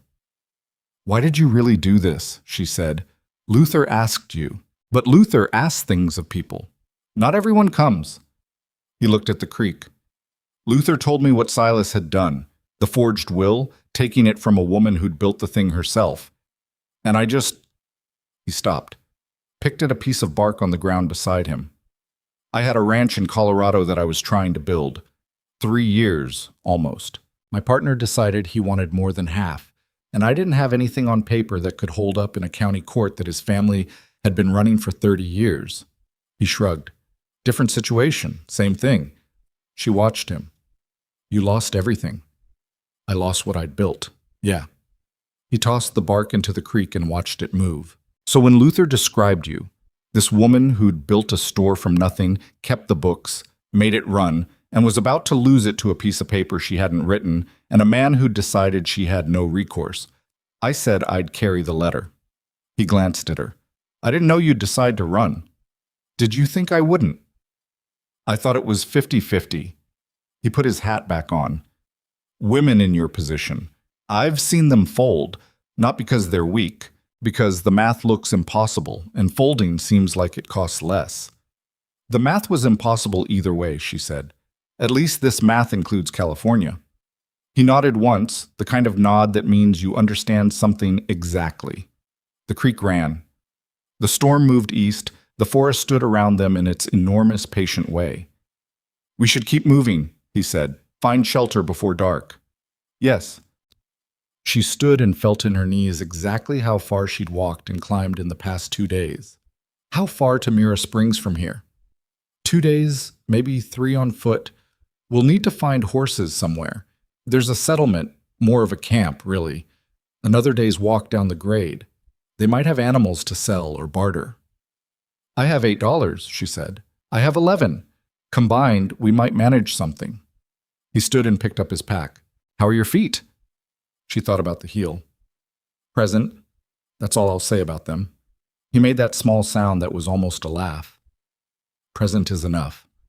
They found shelter before dark in an abandoned prospector's cabin set back from the trail into the trees, a low structure of rough timber with a dirt floor and a chimney that still drew. The roof leaked in 2 places, which Abigail identified within the first 5 minutes and moved their packs away from. There was no wood stored, but the forest floor outside was full of deadfall, and Wyatt brought in enough to keep a small fire going through the night. She was wet through and her clothes were not going to dry before morning, which was a fact she organized around rather than complained about. She hung what she could near the fire and kept the wool blanket for sleeping. Wyatt had a spare shirt in his pack that was merely damp rather than soaked, which he put on while she looked at the fire. They ate the last of the dried beef and the remaining hardtack, and she did not comment on the fact that they were out of food now because commenting on it wouldn't change it. The settlement tomorrow, she said. What's it called? I don't know if it has a name. It's a logging camp, last I knew. Maybe 15 men. They'd have a cook supply. He paused. We can offer work for supplies if the money isn't enough. What kind of work? I can do repair work, carpentry if they have materials. He looked at her. Can you cook for numbers? She thought about the years she'd fed lumber crew suppers for the men who'd worked the Boone store construction. I can cook for 20 if there's a sufficient pan. He nodded. Then we'll manage. She pulled the blanket around her and looked at the fire. The cabin was small and the fire was small, and outside the storm had pulled back to a low rain, a steady sound on the roof. In the morning, they would walk down to a camp she'd never heard of and try to trade labor for food and find horses and make their way to a man named Luther Cutter, who had been sitting in a town called Mira Springs for a year and a half with a piece of paper that might give her back something approaching what she'd lost, or it might not. Courts were slow and counties were political, and Luther was a man who'd run rather than stayed, which was at least partially the reason they were in this situation. She knew all of this. She held it clear and looked at it straight. "Wyatt," she said. "Yeah. Thank you. For not going down the other trail without telling me." He was quiet for a moment. "You would have found out and been furious." "I would have been furious," she agreed, "and I might have done something unwise in response. That's what I calculated." He leaned back against the wall. "You're not someone who takes being managed well." "No," she said. "I'm not." "That's not a bad quality. It's not a convenient one." "Convenient and useful aren't always the same thing," he said. She thought about Harold, who had found her useful and convenient, and had not particularly distinguished between them. She thought about a dry goods store with her sign over the door that now belonged, probably, to Silas Boone or to a disputed legal process, or to some future that she couldn't quite see yet. She thought about everything she'd left on that kitchen table, not just the note, not just the tin bottle and the charcoal drawing, but the 6 years of herself that she'd put into those walls. She thought about the broken tooth notch at the top of the Sierra Nevada, and the moment she'd stood there and seen California opening out below, and the way it had felt. Not triumphant exactly, nothing so clean as that. More like the feeling of a door that you thought was locked, turning out not to be. A door you didn't know you'd been standing in front of. The fire settled. The rain went on. She closed her eyes. She woke once in the night to the sound of something outside. Not horses, not men, just the ordinary animal movement of the forest at night. Something large enough to register and then moving away. She lay still and listened until the sound was gone, and then listened to the rain and Wyatt's even breathing across the fire, and the small voice of the fire itself. Her mind went to Pete Rawls and the men on the pass. They'd known she was over the notch when they heard the shouting. Whether they'd come through after dark in a storm on unfamiliar ground? That was the question. Maybe. Maybe not. Rawls was dogged, but he wasn't foolish, and the Sierra Nevada at night in October in a storm was the kind of thing that made even dogged men reconsider. By morning, they'd have to decide whether to push through or go back for more men. Going back meant time. More time meant she and Wyatt could put more distance between them and the pass. She ran the logic until she was certain of it, and then let it go, because certain was as far as logic took you, and beyond, that was just noise. She turned onto her side, the hard floor offering nothing in the way of cushion and everything in the way of honesty, and she slept until the gray pre-dawn light came through the cracks in the cabin wall, and it was time to move again. She was already reaching for her boots when she heard it, outside the cabin. A sound so specific and so wrong that she was fully awake before she'd consciously processed it. A horse, on the trail, moving slow, like a horse ridden by someone trying not to make noise. She put her hand on Wyatt's shoulder in the dark without speaking. He was awake before the touch was complete. She held up one finger. One. He was already moving, already reaching for his jacket, already doing the calculus. One rider, separated from the group, or sent ahead to scout, or simply the one who'd been smart enough and fast enough to come through the pass before the others. The fire was nearly out. Coals only, little light. She pressed herself against the wall beside the door, and Wyatt moved to the other side, and Harold's knife was in her hand before she'd made a conscious decision to put it there, and she thought clearly and without drama. If it comes through that door, we decide then, and not before. The hoofbeats stopped. Silence. The rain, light now, on the roof. A voice outside. Not Pete Rawls. A voice she didn't know. "Cross! Cross, you in there?" Wyatt's posture changed, not relaxing exactly, but shifting. "Who's asking?" "Tom Deakins. I worked the survey line with you in '76. A pause. "I'm alone. Been riding since midnight." Wyatt looked at Abigail. She looked at him. He moved to the door and opened it. The man outside was young, 25 maybe, soaked through and visibly exhausted on a horse that felt the same way. He had no weapon drawn. He looked at Wyatt, and then at Abigail, and then back at Wyatt. "Silas sent 8 men total," he said. "I was one of them. Was one of them, past tense." He pulled something from his jacket, a folded paper, and held it out. Luther Cutter sent a copy of the original will to the California Territorial Recorder's Office 6 weeks ago. I found that out last night when one of Silas's other men let it slip that Silas already knew and was trying to get there before a court summons went out. He looked at Abigail directly. Ma'am, Silas isn't just trying to keep you from reaching Luther. He's trying to keep you from reaching Sacramento because if you get there and identify yourself to the court recorder, the copy Luther filed is legally activated and Silas's document gets pulled into question. She stared at him. Why are you telling me this? Tom Deakins looked tired down to somewhere past his bones. Because I rode 4 days from Red Basin to chase a woman across a mountain for a man I don't work for anymore. He folded the paper and put it back in his jacket. And because Silas told me you were a thieving widow who'd stolen the will and run. And I heard enough from the other men about you and about Harold and about that store to know that wasn't right. He looked at Wyatt. I know where the other 7 are. 2 went back for more men. 5 are camped at the pass waiting for daylight. He paused. You've got maybe 3 hours. The fire had gone to ash. The gray light in the cracks had brightened by a degree. 3 hours. Abigail looked at the knife in her hand, put it away, looked at Wyatt. How far is Mira Springs, she said. 1.5 days on good horses at a run, Tom Deakins said. I have 1 good horse. Mine's done. There's a logging camp, Wyatt began. I know the camp, Deakins said. 1 hour from here. They have 3 horses, last I knew. Work horses mostly, but they'll carry weight. She bent and picked up her pack. Her body reported its findings to her.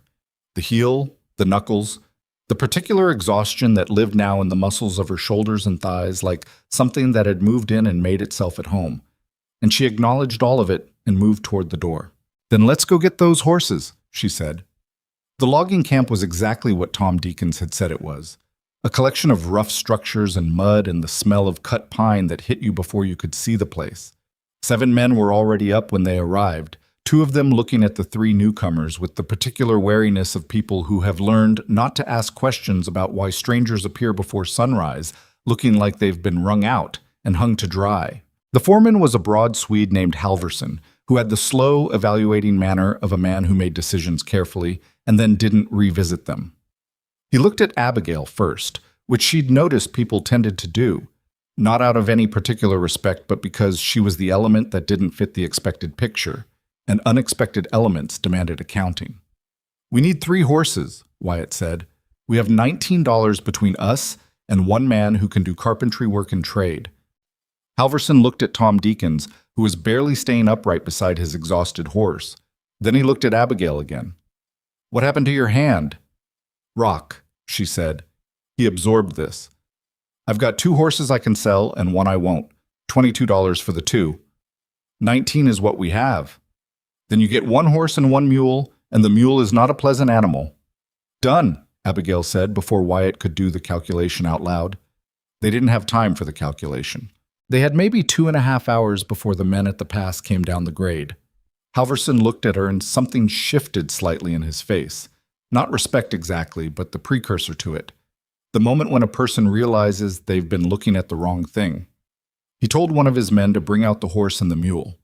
The mule was, as advertised, not pleasant. It was a gray animal of middle years with an expression of sustained philosophical objection to everything in its immediate environment, and when Abigail approached it, the mule turned its head and regarded her with 1 yellow eye, like a judge who had already reached a verdict. I'll take the mule, she said. Wyatt looked at her. The horse is faster. The horse is also taller, and I've spent the last 2 days reminding myself I can manage things that don't want to be managed. The mule and I will get along fine. She took the lead rope from Halverson's man and spoke to the mule in a flat, matter-of-fact tone, not coaxing, not commanding, just talking the way she'd learned to talk to difficult things. The mule's ear rotated toward her like a small antenna receiving a signal. It wasn't friendship, but it was a working arrangement, which was sometimes all you needed. They left the camp at a pace faster than comfortable and slower than ideal, Wyatt on the horse, Abigail on the mule, Tom Deakins riding double behind Wyatt on an animal that had serious opinions about the extra weight. The Sacramento road was still a day away, and Mira Springs another half-day beyond that, and the morning was cold and the California forest pressed in on both sides of the trail with an indifference to their urgency that Abigail found simultaneously annoying and clarifying. Tom Deakins talked as they rode, which was apparently how he processed stress, and what he said was useful enough that Abigail let it continue without comment. Silas, according to what Tom had pieced together from the other hired men, had known about Luther's copy filing for 3 weeks.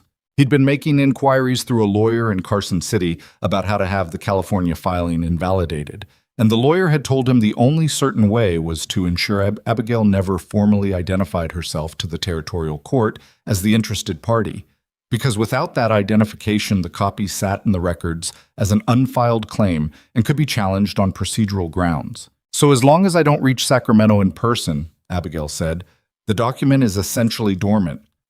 "That's what I understood from what the men were saying," Tom said. "Silas's lawyer told him the filing was a problem, but a manageable one if he could keep you from activating it." She thought about this steadily. Silas, sitting in Red Basin with her house and her store, and the name of a woman who had apparently inconvenienced him from 300 miles away without even knowing she was doing it. There was something almost satisfying about that, in a grim way. "How much does Silas know about where we are right now?" Wyatt asked. "He knows you went through the pass. He knew you were heading for California, and probably heading for Luther." Tom shifted behind Wyatt's saddle.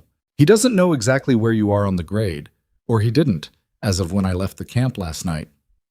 And the 5 men at the pass, when they come down and find us gone, they'll split up.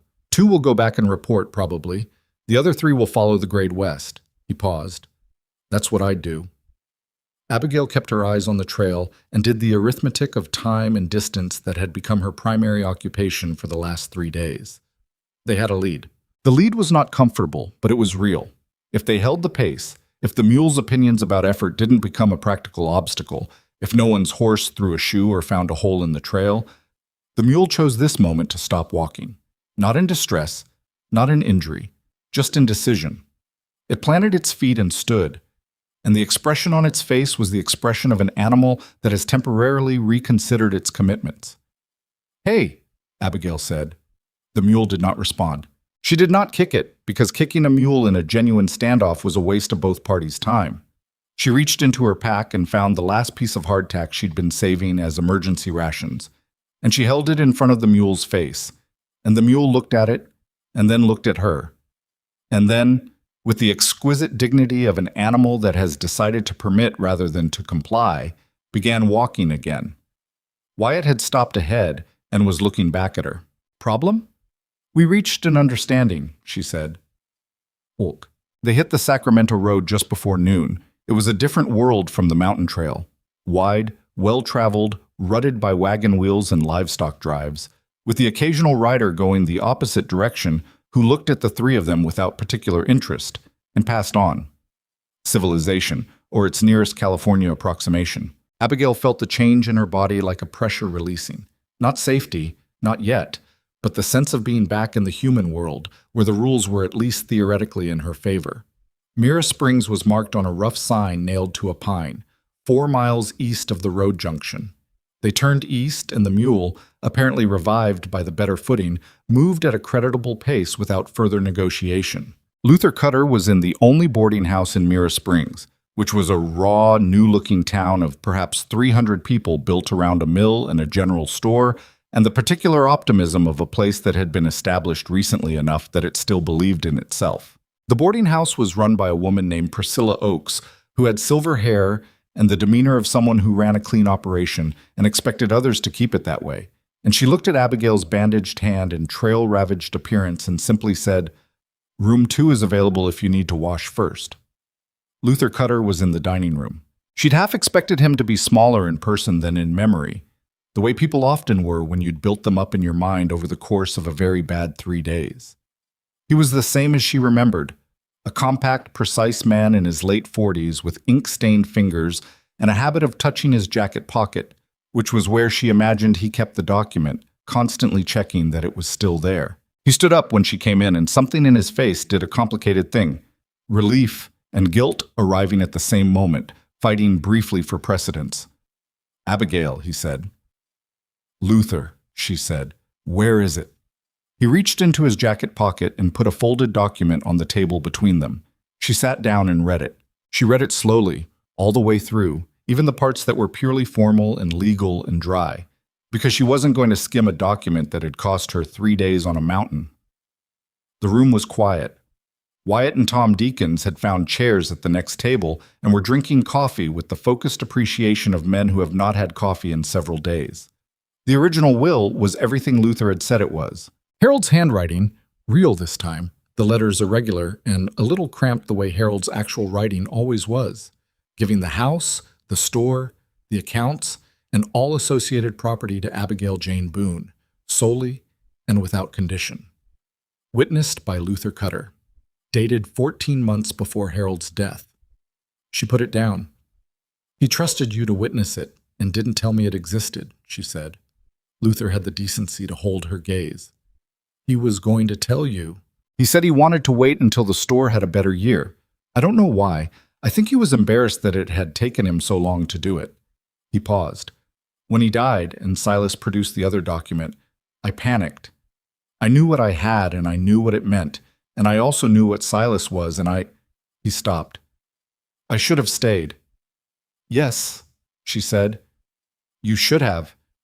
He didn't argue with that, which was the right response. What do we do now? She said. The copy I filed in Sacramento is dated 6 weeks ago. The court recorder there knows the document exists. With you present to identify yourself in the original in hand, Silas's version can be formally challenged. He folded his hands on the table. I've already spoken to a lawyer here, a man named Frederick Pruitt, who practices in Sacramento. He thinks the case is strong. Silas altered a witnessed will. That's fraud, Abigail. That's not just a civil matter. She looked at the original will on the table between them. The sound of the mule being settled into the boarding house's small stable drifted through the window. Outside, Mira Springs went about its business.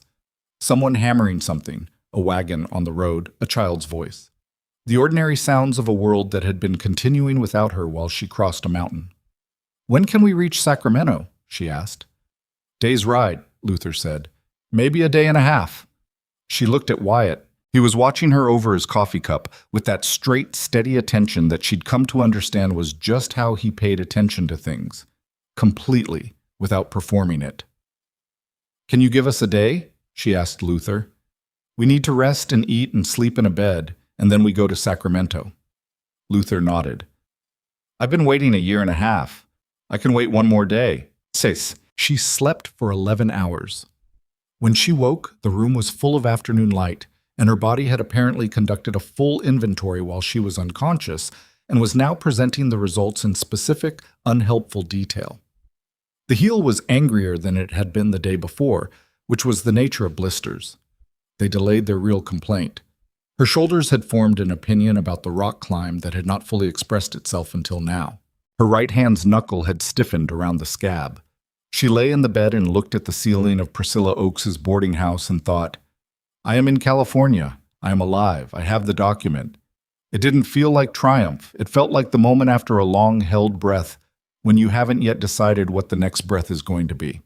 She got up and washed and put on her other set of clothes, the clean ones, and went down to find food. Wyatt was in the dining room, which was empty of other guests at this mid-afternoon hour. He had a plate of something that appeared to be stew and a cup of coffee and a piece of paper on which he appeared to be making calculations. He looked up when she came in. You slept, he said. So did you, presumably. 6 hours. Enough. He turned the paper over. How are your feet? Present, she said. That's still all I'll say, Mrs.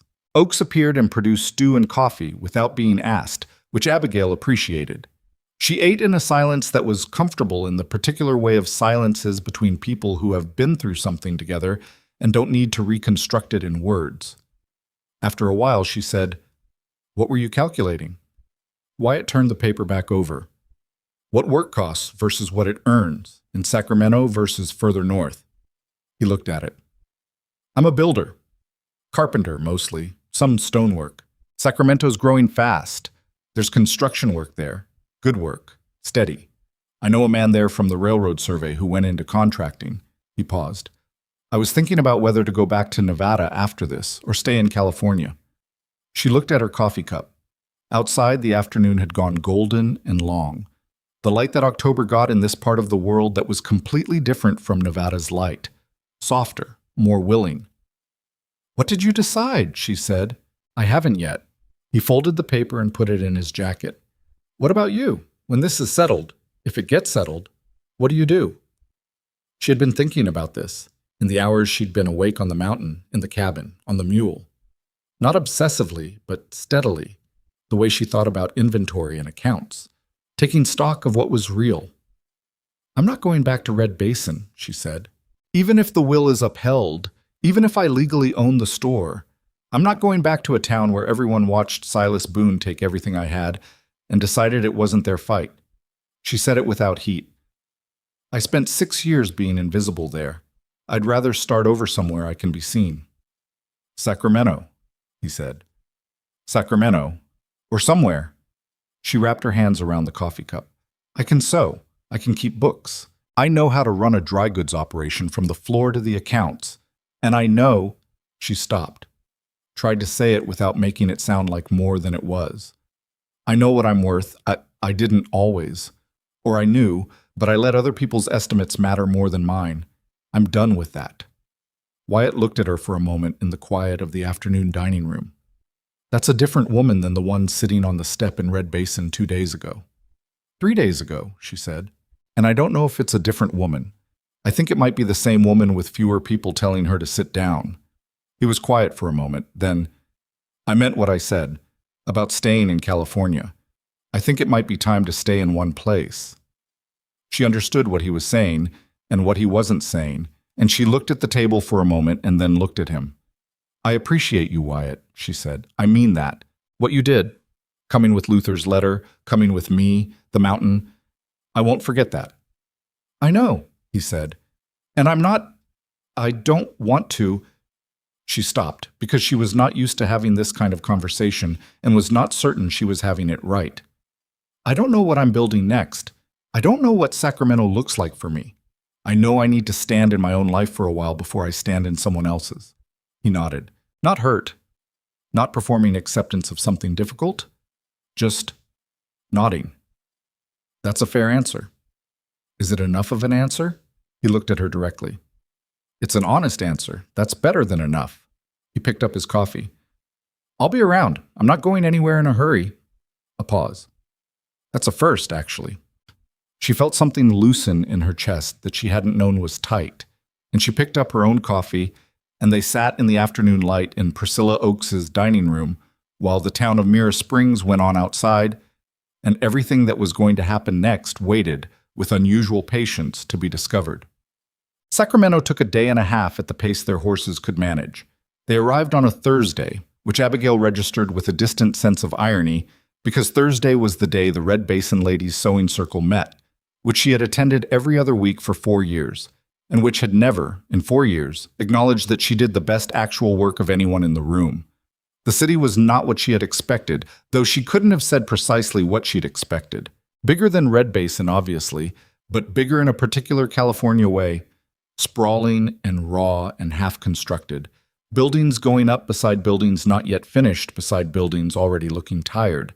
The whole thing pressing westward with the energy of a place that was writing its own story and hadn't decided on the ending. The streets were loud and specific, full of languages she didn't know, and faces that didn't match any category Red Basin had offered her, and she found that she liked it with a speed that surprised her. The territorial court recorder's office was on K Street, in a 2-story building that smelled of ink and old paper and the particular officiousness of government record-keeping everywhere. The clerk behind the counter was a young man with precise spectacles who looked at Luther's filed copy, looked at the original, looked at Abigail, and said he would need to consult with the duty recorder, which was what people in offices always said when they needed a moment to understand that the thing they were looking at was real. The duty recorder was a woman named Mrs. Calhoun, which Abigail had not expected and which pleased her more than she showed. Mrs. Calhoun was perhaps 60, with a businesslike manner and the eyes of someone who had been lied to by many different varieties of document over many years and was not easily impressed by any of them. She read the original will with the same care Abigail had used. All of it, slowly, and then she read the copy on file, and then she set them side by side. "You are Abigail Jane Boone," she said. "I am. And you can attest that the handwriting on this original document is that of Harold Boone, your late husband." "I can. I have 6 years of his handwriting in ledgers and receipts if the court needs comparison material. Abigail paused. I also have his former bookkeeper, Luther Cutter, who witnessed the original signing and whose signature appears on both documents. Luther, standing slightly behind Abigail's left shoulder, cleared his throat. Present, ma'am. Mrs. Calhoun looked at him over her spectacles in the way of someone deciding whether a thing is reliable. Then she picked up a pen and began writing in a large leather-bound register. I'm recording your identity claim against the filed copy, she said. This activates the filing and creates a legal record of contest against the Silas Boone while currently operative in Mineral County, Nevada. She wrote without looking up. Your lawyer will need to file a formal fraud complaint in Nevada jurisdiction. The process is not fast. How long? Luther said. Months, possibly more than a year. She turned a page in the register and kept writing. Nevada courts move at their own pace on property matters, but with an original will, a witness, and a court-recorded contest, you have a real case. She looked up at Abigail directly. What you do not have is a guarantee. I understand that, Abigail said. Good. Mrs. Calhoun finished writing and blotted the page and looked at them over her spectacles again. You'll want to get your affairs here organized. Find work, find housing, establish yourself in California so that you have a stable legal address for correspondence. She paused. You look like a woman who knows how to do that. Abigail thought about $8 in a tin box and a mule with strong opinions and a wool blanket and 37 needles wrapped in oilcloth. Yes, ma'am, she said. I do. The months that followed were not easy months, and she would not have described them as such to anyone who asked. Sacramento in the winter of 1878 into 1879 was a city in active construction of itself, which meant work for people who could do things, but also meant the particular hardship of starting from nothing in a city that had not yet decided whether you belonged in it. Abigail rented a room on 5th Street from a family named Arguello, who charged fair prices and asked no unnecessary questions, and she began the way she'd always begun things, with what she had. What she had was her sewing kit, her needle skill, and the particular edge of someone who has been doing alterations and repairs since they were 19 years old, and has therefore seen almost every variation of what fabric can do and can't do. She went to 3 dry goods establishments in the first week and offered alteration and repair services on consignment, which meant she paid nothing up front, and they took a percentage of what she earned. It was not a favorable arrangement. She took it anyway, because a percentage of something was better than a percentage of nothing, and she was building a reputation rather than a fortune at this stage. The first week she made $2.30. The second week she made $4. By the end of the first month, she had more work than she could manage in the hours she was allotting to it, and she asked the Arguello family's eldest daughter, a 17-year-old named Cora, who could sew a straight seam and was looking for work, if she wanted to learn the rest of it, and Cora said yes, and Abigail taught her the way she'd always taught things, which was by doing it in front of someone and explaining what her hands were doing while they did it. She didn't open a shop, not yet. She did her work at the kitchen table of her room on 5th Street and delivered finished garments herself, and collected her money herself, and kept her accounts in a ledger she'd bought for 12 cents. And every number in that ledger was accurate because she didn't keep inaccurate numbers. It was a personal rule. Wyatt was in Sacramento. He'd found the contractor he'd mentioned, a man named Hugh Faraday, who was building houses on the north end of the city as fast as lumber could be hauled, and he was working steady hours at steady pay. She saw him on Sundays, which had evolved without discussion from a series of coincidences into an arrangement.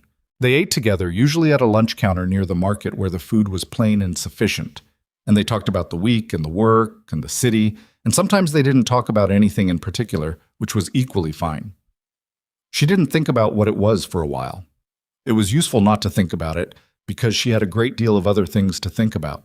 The lawyer in Sacramento, Frederick Pruitt, whom Luther had found in Mira Springs, had filed the formal fraud complaint in Mineral County, Nevada in January of 1879. Silas had retained a lawyer of his own, a man from Carson City who had a reputation for procedural delay and who appeared to be living up to it comprehensively. By March, they had exchanged 3 sets of legal correspondence and accomplished a net result of nothing, which Pruitt explained was entirely normal and also entirely maddening, and Abigail appreciated him being honest about both. Luther Cutter had found work in Mira Springs as a bookkeeper for the mill, which was appropriate. He sent her monthly letters updating her on the legal situation, letters that were precise and detailed, and also contained, occasionally, a line or two of genuine regret for what he hadn't done when he should have. She didn't forgive him easily. She didn't hold it against him permanently either. People made wrong decisions out of fear. She understood fear. By spring, she had moved her work from the 5th Street kitchen table to a proper room she rented above a tailor shop on J Street, which had good light and enough space for 2 sewing stations. Cora Arguello came with her. Abigail paid her fairly, which was not a complicated decision. She had been paid unfairly for 6 years and had a very clear memory of what that felt like. The shop, such as it was, began to get a different kind of customer. Not just repair work, not just alterations. Women who had fabric and a specific idea and needed someone to translate the idea into an actual garment. Abigail could do that.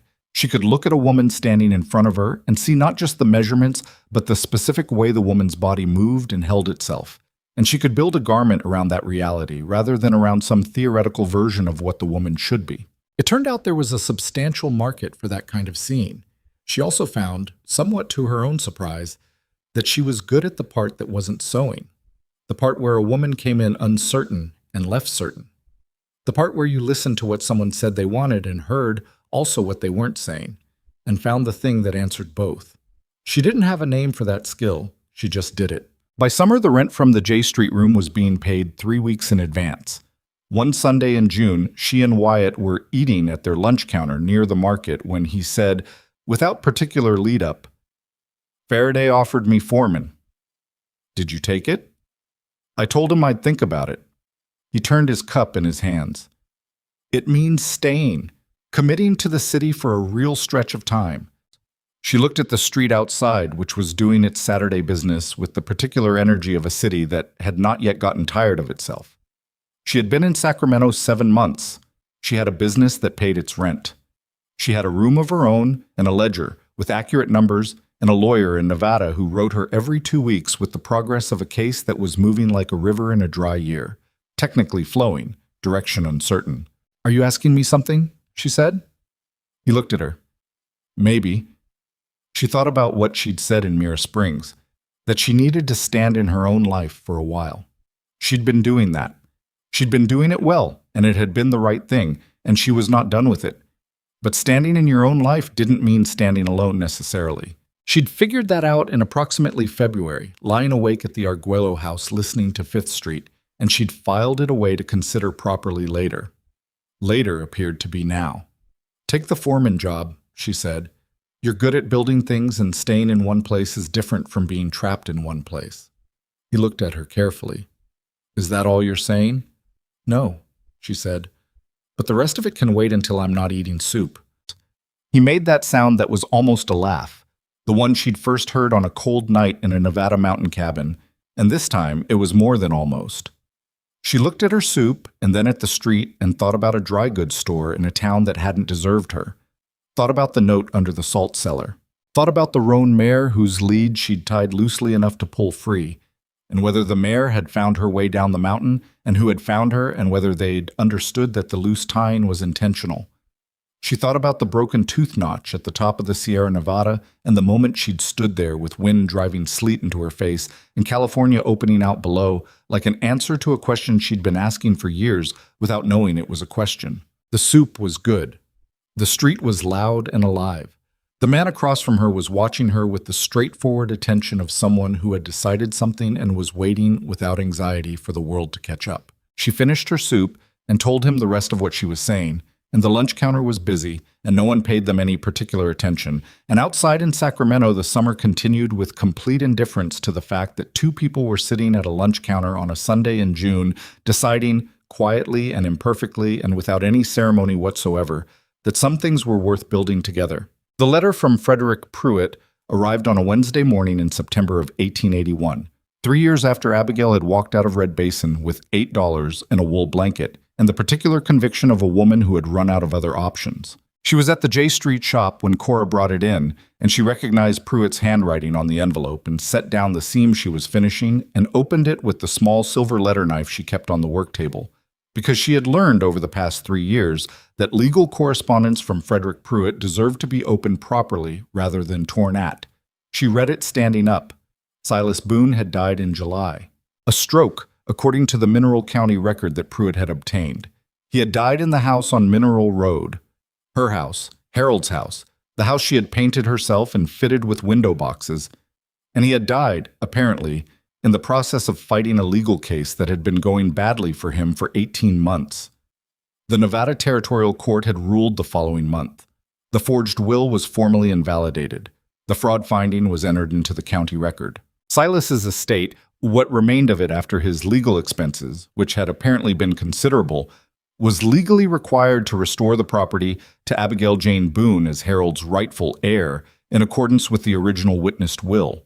The house, the store, the account at the Cattleman's Bank, which Pruitt noted had been substantially drawn down but still contained some funds. All of it, legally, formally, finally hers. She stood at the work table in the J Street shop and read the letter a second time, and then she set it down on the table next to the unfinished seam and looked out the window at J Street, which was doing its Wednesday business in the September sun. Cora, who had been pretending to organize thread spools and doing a poor job of pretending, said, "Good news or bad?" "Good," Abigail said. "I think?" She picked up the seam and her needle. "I need to finish this before I think about it." Cora stared at her. "Abigail, the thinking will keep, the seam won't." She threaded the needle and bent back to the work, and her hands were steady, which surprised her, and also didn't. She told Wyatt that evening. He was at the house on Rincon Street. Their house, technically, since the previous March.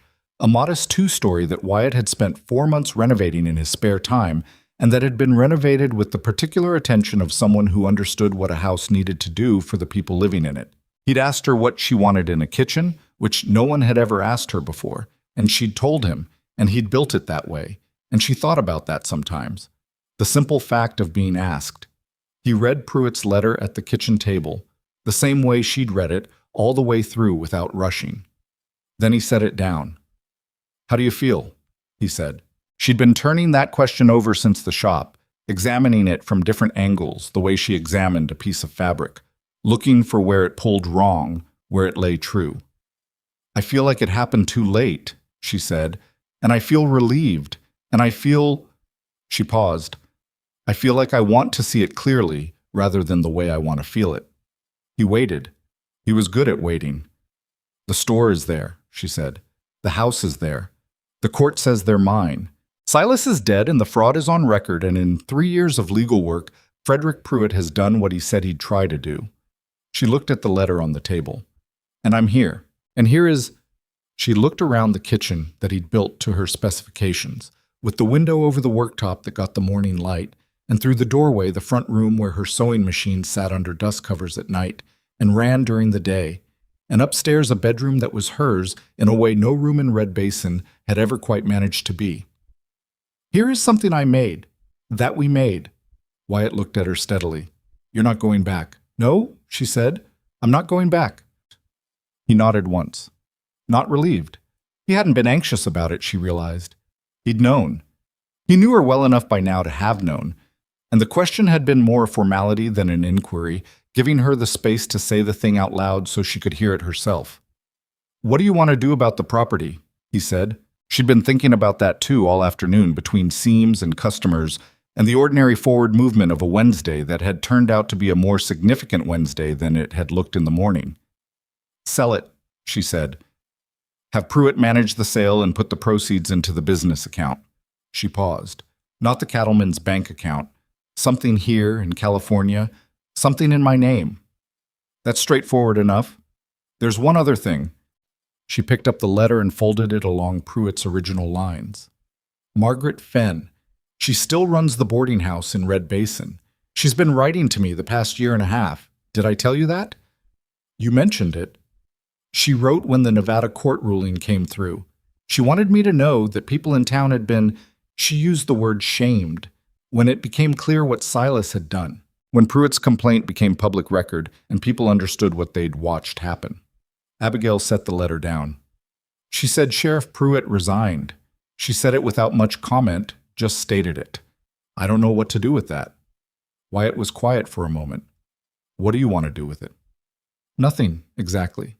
She turned her coffee cup in her hands. I'm not looking to be vindicated by Red Basin.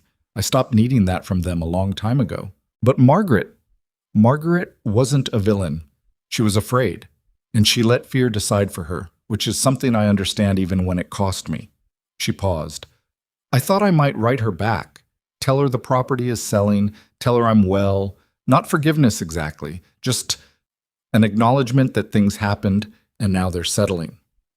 That sounds like you, Wyatt said. She looked at him. What does that mean? It means you don't carry things longer than they're useful, he said. You carried what happened in Red Basin exactly as long as it took to cross a mountain and build a different life, and then you set it down. He said it without making it a compliment or a lesson, just as an observation, the way he stated most things that were true. Not everyone can do that.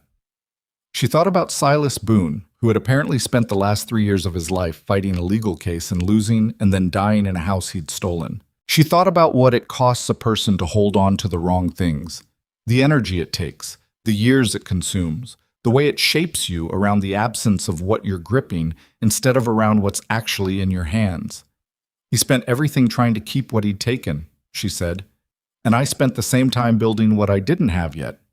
She stood up and took the coffee cups to the sink. One of us got something out of it. Yeah. She wrote to Pruitt the next morning, authorizing the sale and outlining the terms she wanted. The letter was precise and detailed because she had learned, really learned, in a way she hadn't before Red Basin, that documents mattered, that the words you put on paper were the words you'd be held to, and that the habit of being specific was the habit of protecting yourself. She wrote to Margaret Fenn the same afternoon. The letter was shorter and harder to write, not because the words were complicated, but because she had to be careful about what she was actually saying versus what she wanted to say. What she wanted to say was multiple things at once, some of them contradictory, and letters were not good at holding contradiction. She wrote 3 drafts and sent the third, which said, I am well. I have a business and a home and people I trust. I am glad to hear you are the same. Abigail. It was not warm. It was not cold. It was accurate, which was the best she could manage and probably more than was required. The sale of the Red Basin property closed in November, negotiated by Pruitt on terms that were fair but not remarkable, which was appropriate. She had left that place with almost nothing, and she was not going to extract blood from it in the settlement. The funds arrived in Sacramento in December, deposited into the business account at the Bank of California, which was a California bank and had her name on the account in the capacity of sole proprietor. The first thing she did with the money was hire Cora Arguello as a full partner rather than an employee, with a formal agreement drawn up by a lawyer and signed by both of them and witnessed and dated correctly. Cora had been running the alteration side of the business independently for 6 months and was better at customer intake than Abigail was, which Abigail acknowledged without difficulty because she had spent too many years having her own competencies unacknowledged to be casual about ignoring someone else's. Cora read the partnership agreement twice, carefully, in the way of someone who had been shown that documents matter. This is real, Cora said. It's real, Abigail said.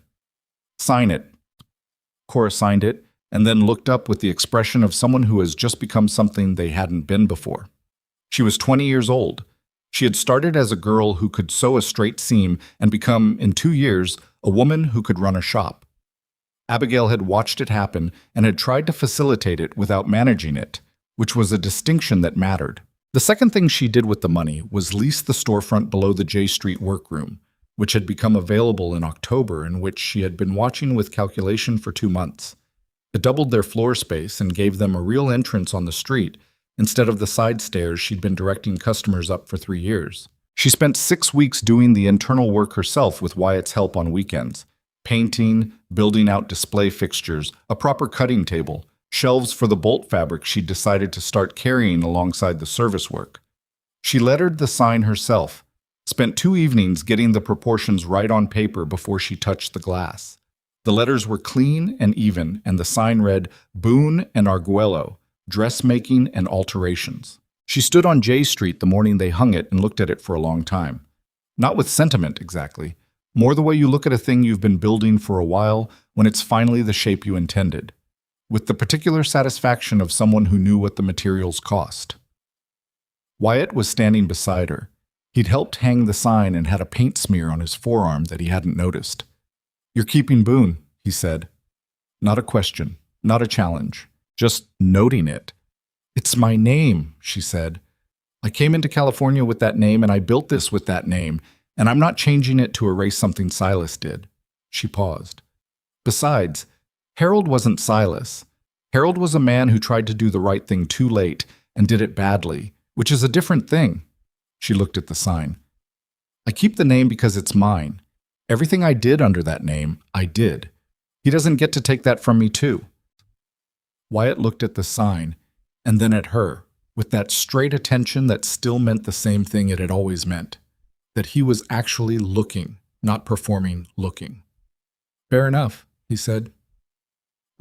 San Francisco came 2 years later, which was not a plan so much as a recognition. She'd been going to the city quarterly for fabric buying, taking the ferry up from Sacramento, spending 2 days moving through the warehouses and import merchants on the waterfront, and every time she went, she saw something in the city that Sacramento didn't have yet.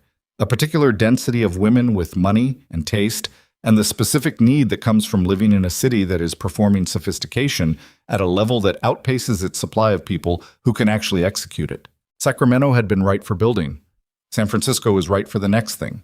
She and Cora discussed it over 2 weeks of evenings, with ledgers on the table and plain language between them, because they were partners now, and partnership meant no one got to make unilateral decisions about the shared thing, which was a principle Abigail held with some feeling.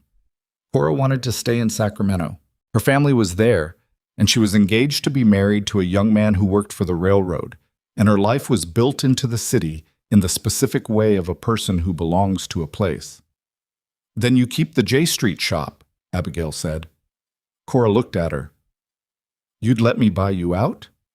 "I'd sell you my half at a fair price, yes." She looked at the ledger. "You've been running it anyway. The books say it's already yours in practice." Cora was quiet for a moment, working through the numbers, the way she'd learned to work through numbers. "I can't afford your half at market value."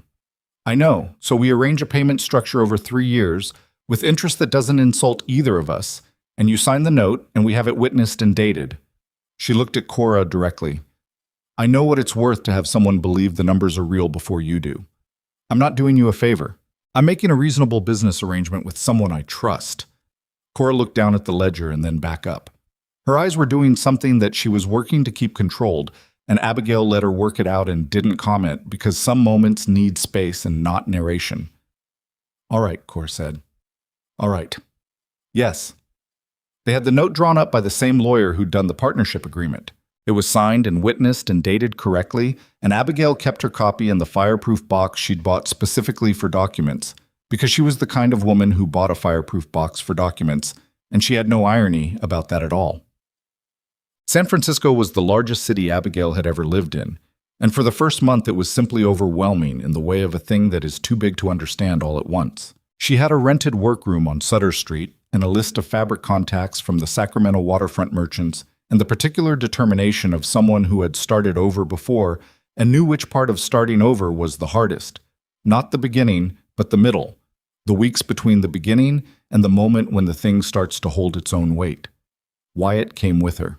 He had finished his time with Faraday's contracting operation in Sacramento, and there was work in San Francisco. More work than he could have found anywhere else in California. Because the city was building upward and outward simultaneously, and skilled carpenters who could also think architecturally were in genuine demand. He found a contractor named Ellison within 2 weeks and started foreman work within a month. They lived on Sutter Street, in rooms above the workroom, which was not comfortable and not romantic and was entirely practical, and practical was what they both were at bottom. The romantic part of it was quieter and less visible than people expected of such things. It was in the way he left space on the work table without being asked, in the way she kept his coffee ready without making a ceremony of it, in the particular ease of two people who had stopped performing consideration for each other and started just doing it. She missed Cora, more than she'd expected. She got letters from Sacramento once a week and wrote back, and in the letters were the ordinary professional matters of two women running connected businesses. But underneath that was the other thing, the thing that was harder to name, that Cora was the first person Abigail had built something with from the ground up, without it already belonging to someone else. The San Francisco shop opened officially in March of 1883, and it was not called anything grand because she had learned that grand names were for people who didn't trust their work to speak. The sign above the door on Sutter Street said, A. Boone, Dressmaking. The first year was hard. The second year was less hard. By the third year, she had 3 women working for her, not partners, employees, because she'd learned that partnership was specific and not something to be casually distributed.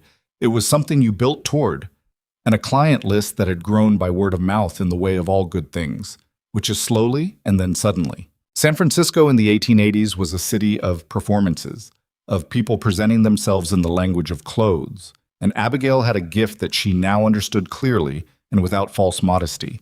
She could see a woman standing in front of her and understand not what that woman looked like, but what she wanted to look like, and she could find the distance between those two things and close it. That was not a small gift. That was the kind of gift that built a business and a reputation, and eventually a name in a city where names were kept or lost by the quality of the work behind them. She was 34 years old, and she was exactly where she intended to be, which was not a feeling she had previously known was available to her. The letter she had been both expecting and not expecting arrived in the spring of 1884. It was from Frederick Pruitt, who still wrote to her twice a year out of professional habit that had become something closer to genuine correspondence. It contained the final account of the Red Basin property, which had sold and settled and was now entirely concluded. It contained a note about the Mineral County Court's final ruling on Silas's estate, which had been distributed among his legitimate debts and contained nothing that came to her which was fine. She had not been expecting anything from Silas's estate except the legal closure. And at the end, almost as a postscript, Pruitt wrote, I thought you should know that the Mineral County record now contains, in the official fraud ruling, a formal notation that the Boone General Store was built and operated substantially by Abigail Jane Boone, and that Harold Boone's original will reflected his acknowledgement of same. The county recorder insisted on including this in the legal history of the property transfer. I did not request it. I believe it was Mrs. Calhoun's doing, actually. She apparently corresponded with the Nevada court directly. I thought it would please you to know it was done. Abigail read that paragraph 4 times. Mrs. Calhoun, in the Territorial Court Recorder's office on K Street in Sacramento, who had looked at Abigail over her spectacles and said, You look like a woman who knows how to do that, who had apparently, at some point in the 3 years since, written to the Nevada court to ensure that the record said what the record should say. She folded the letter and held it for a moment. There was no one in the workroom. It was a Sunday. The shop was closed. The good light was coming through the Sutter Street window and falling across the cutting table in the way it did on clear San Francisco mornings. The city was doing its Sunday business outside, cable cars and horses and the distant sound of the bay. She thought about the note she'd left under the salt cellar in Red Basin 5.5 years ago. The will is a forgery. There is a witness. 4 words of defiance from a woman who had nothing left to lose, left for a man who was going to come to her empty house and find only the suggestion that his certainty was wrong. She had been afraid when she wrote that note, not of Silas specifically, but of the thing he represented, the way the world had always looked at her and drawn its conclusions before she'd done anything. The fat widow, the woman no one would fight for, the woman whose worth was measured by what she cost rather than what she built. She had spent 5.5 years proving those measurements wrong, and the proving had cost her things. The 6 years in Red Basin, the home she'd made, the certain ground of a life that was small but at least familiar. She had paid that price on a mountain in October sleet, and on a mule with opinions, and at a kitchen table in Mira Springs with a bowl of soup she ate before she said anything important. What she'd gotten in return was not what the fairy tales would have given her. There was no parade, no public redemption, no moment when Red Basin stood in the street and acknowledged what it had allowed to happen. There was a legal notation in a county record that most people would never read. There was a letter from a court recorder she'd met once. There was a shop sign on a Sutter Street window with her name on it in letters she'd stenciled herself. It was enough. It was, in fact, exactly enough. Hasin. Wyatt found her at the cutting table when he came in from the street. He'd been at the Ellison site all morning, a Sunday emergency with a structural beam that had needed his attention, and he still had sawdust on his jacket. He looked at her and at the letter and sat down on the stool across the table. "Pruitt," he said. "The case is fully closed," she said. "Everything's settled." He waited. "Silas is a matter of public record now," she said. "The fraud is in the county history, and Pruitt says there's a notation in the official record that I built that store." She paused. "That it's written down somewhere that I did the work." Wyatt was quiet for a moment. "Does it matter?" Not dismissively, genuinely. She thought about it honestly. "Not the way it would have mattered 5 years ago," she said. 5 years ago, I would have needed it. I would have held on to it and shown it to people and tried to make them understand what had been taken." She set the letter down. "Now it feels like the last door closing. And the closing is right, and I'm glad it's there, but I'm not living behind it anymore." He nodded, that single, complete nod. "You know what I keep thinking about?" she said. "What?" "That mule." She looked at the window where the Sutter Street light was doing its Sunday thing. "That mule at the logging camp, the one with strong opinions about everything." He waited because he knew she was going somewhere. "I was thinking about how everyone who looked at me in Red Basin saw a woman they'd already decided about. Too heavy, too quiet, too much Harold's wife and not enough her own person." She straightened the letter on the table.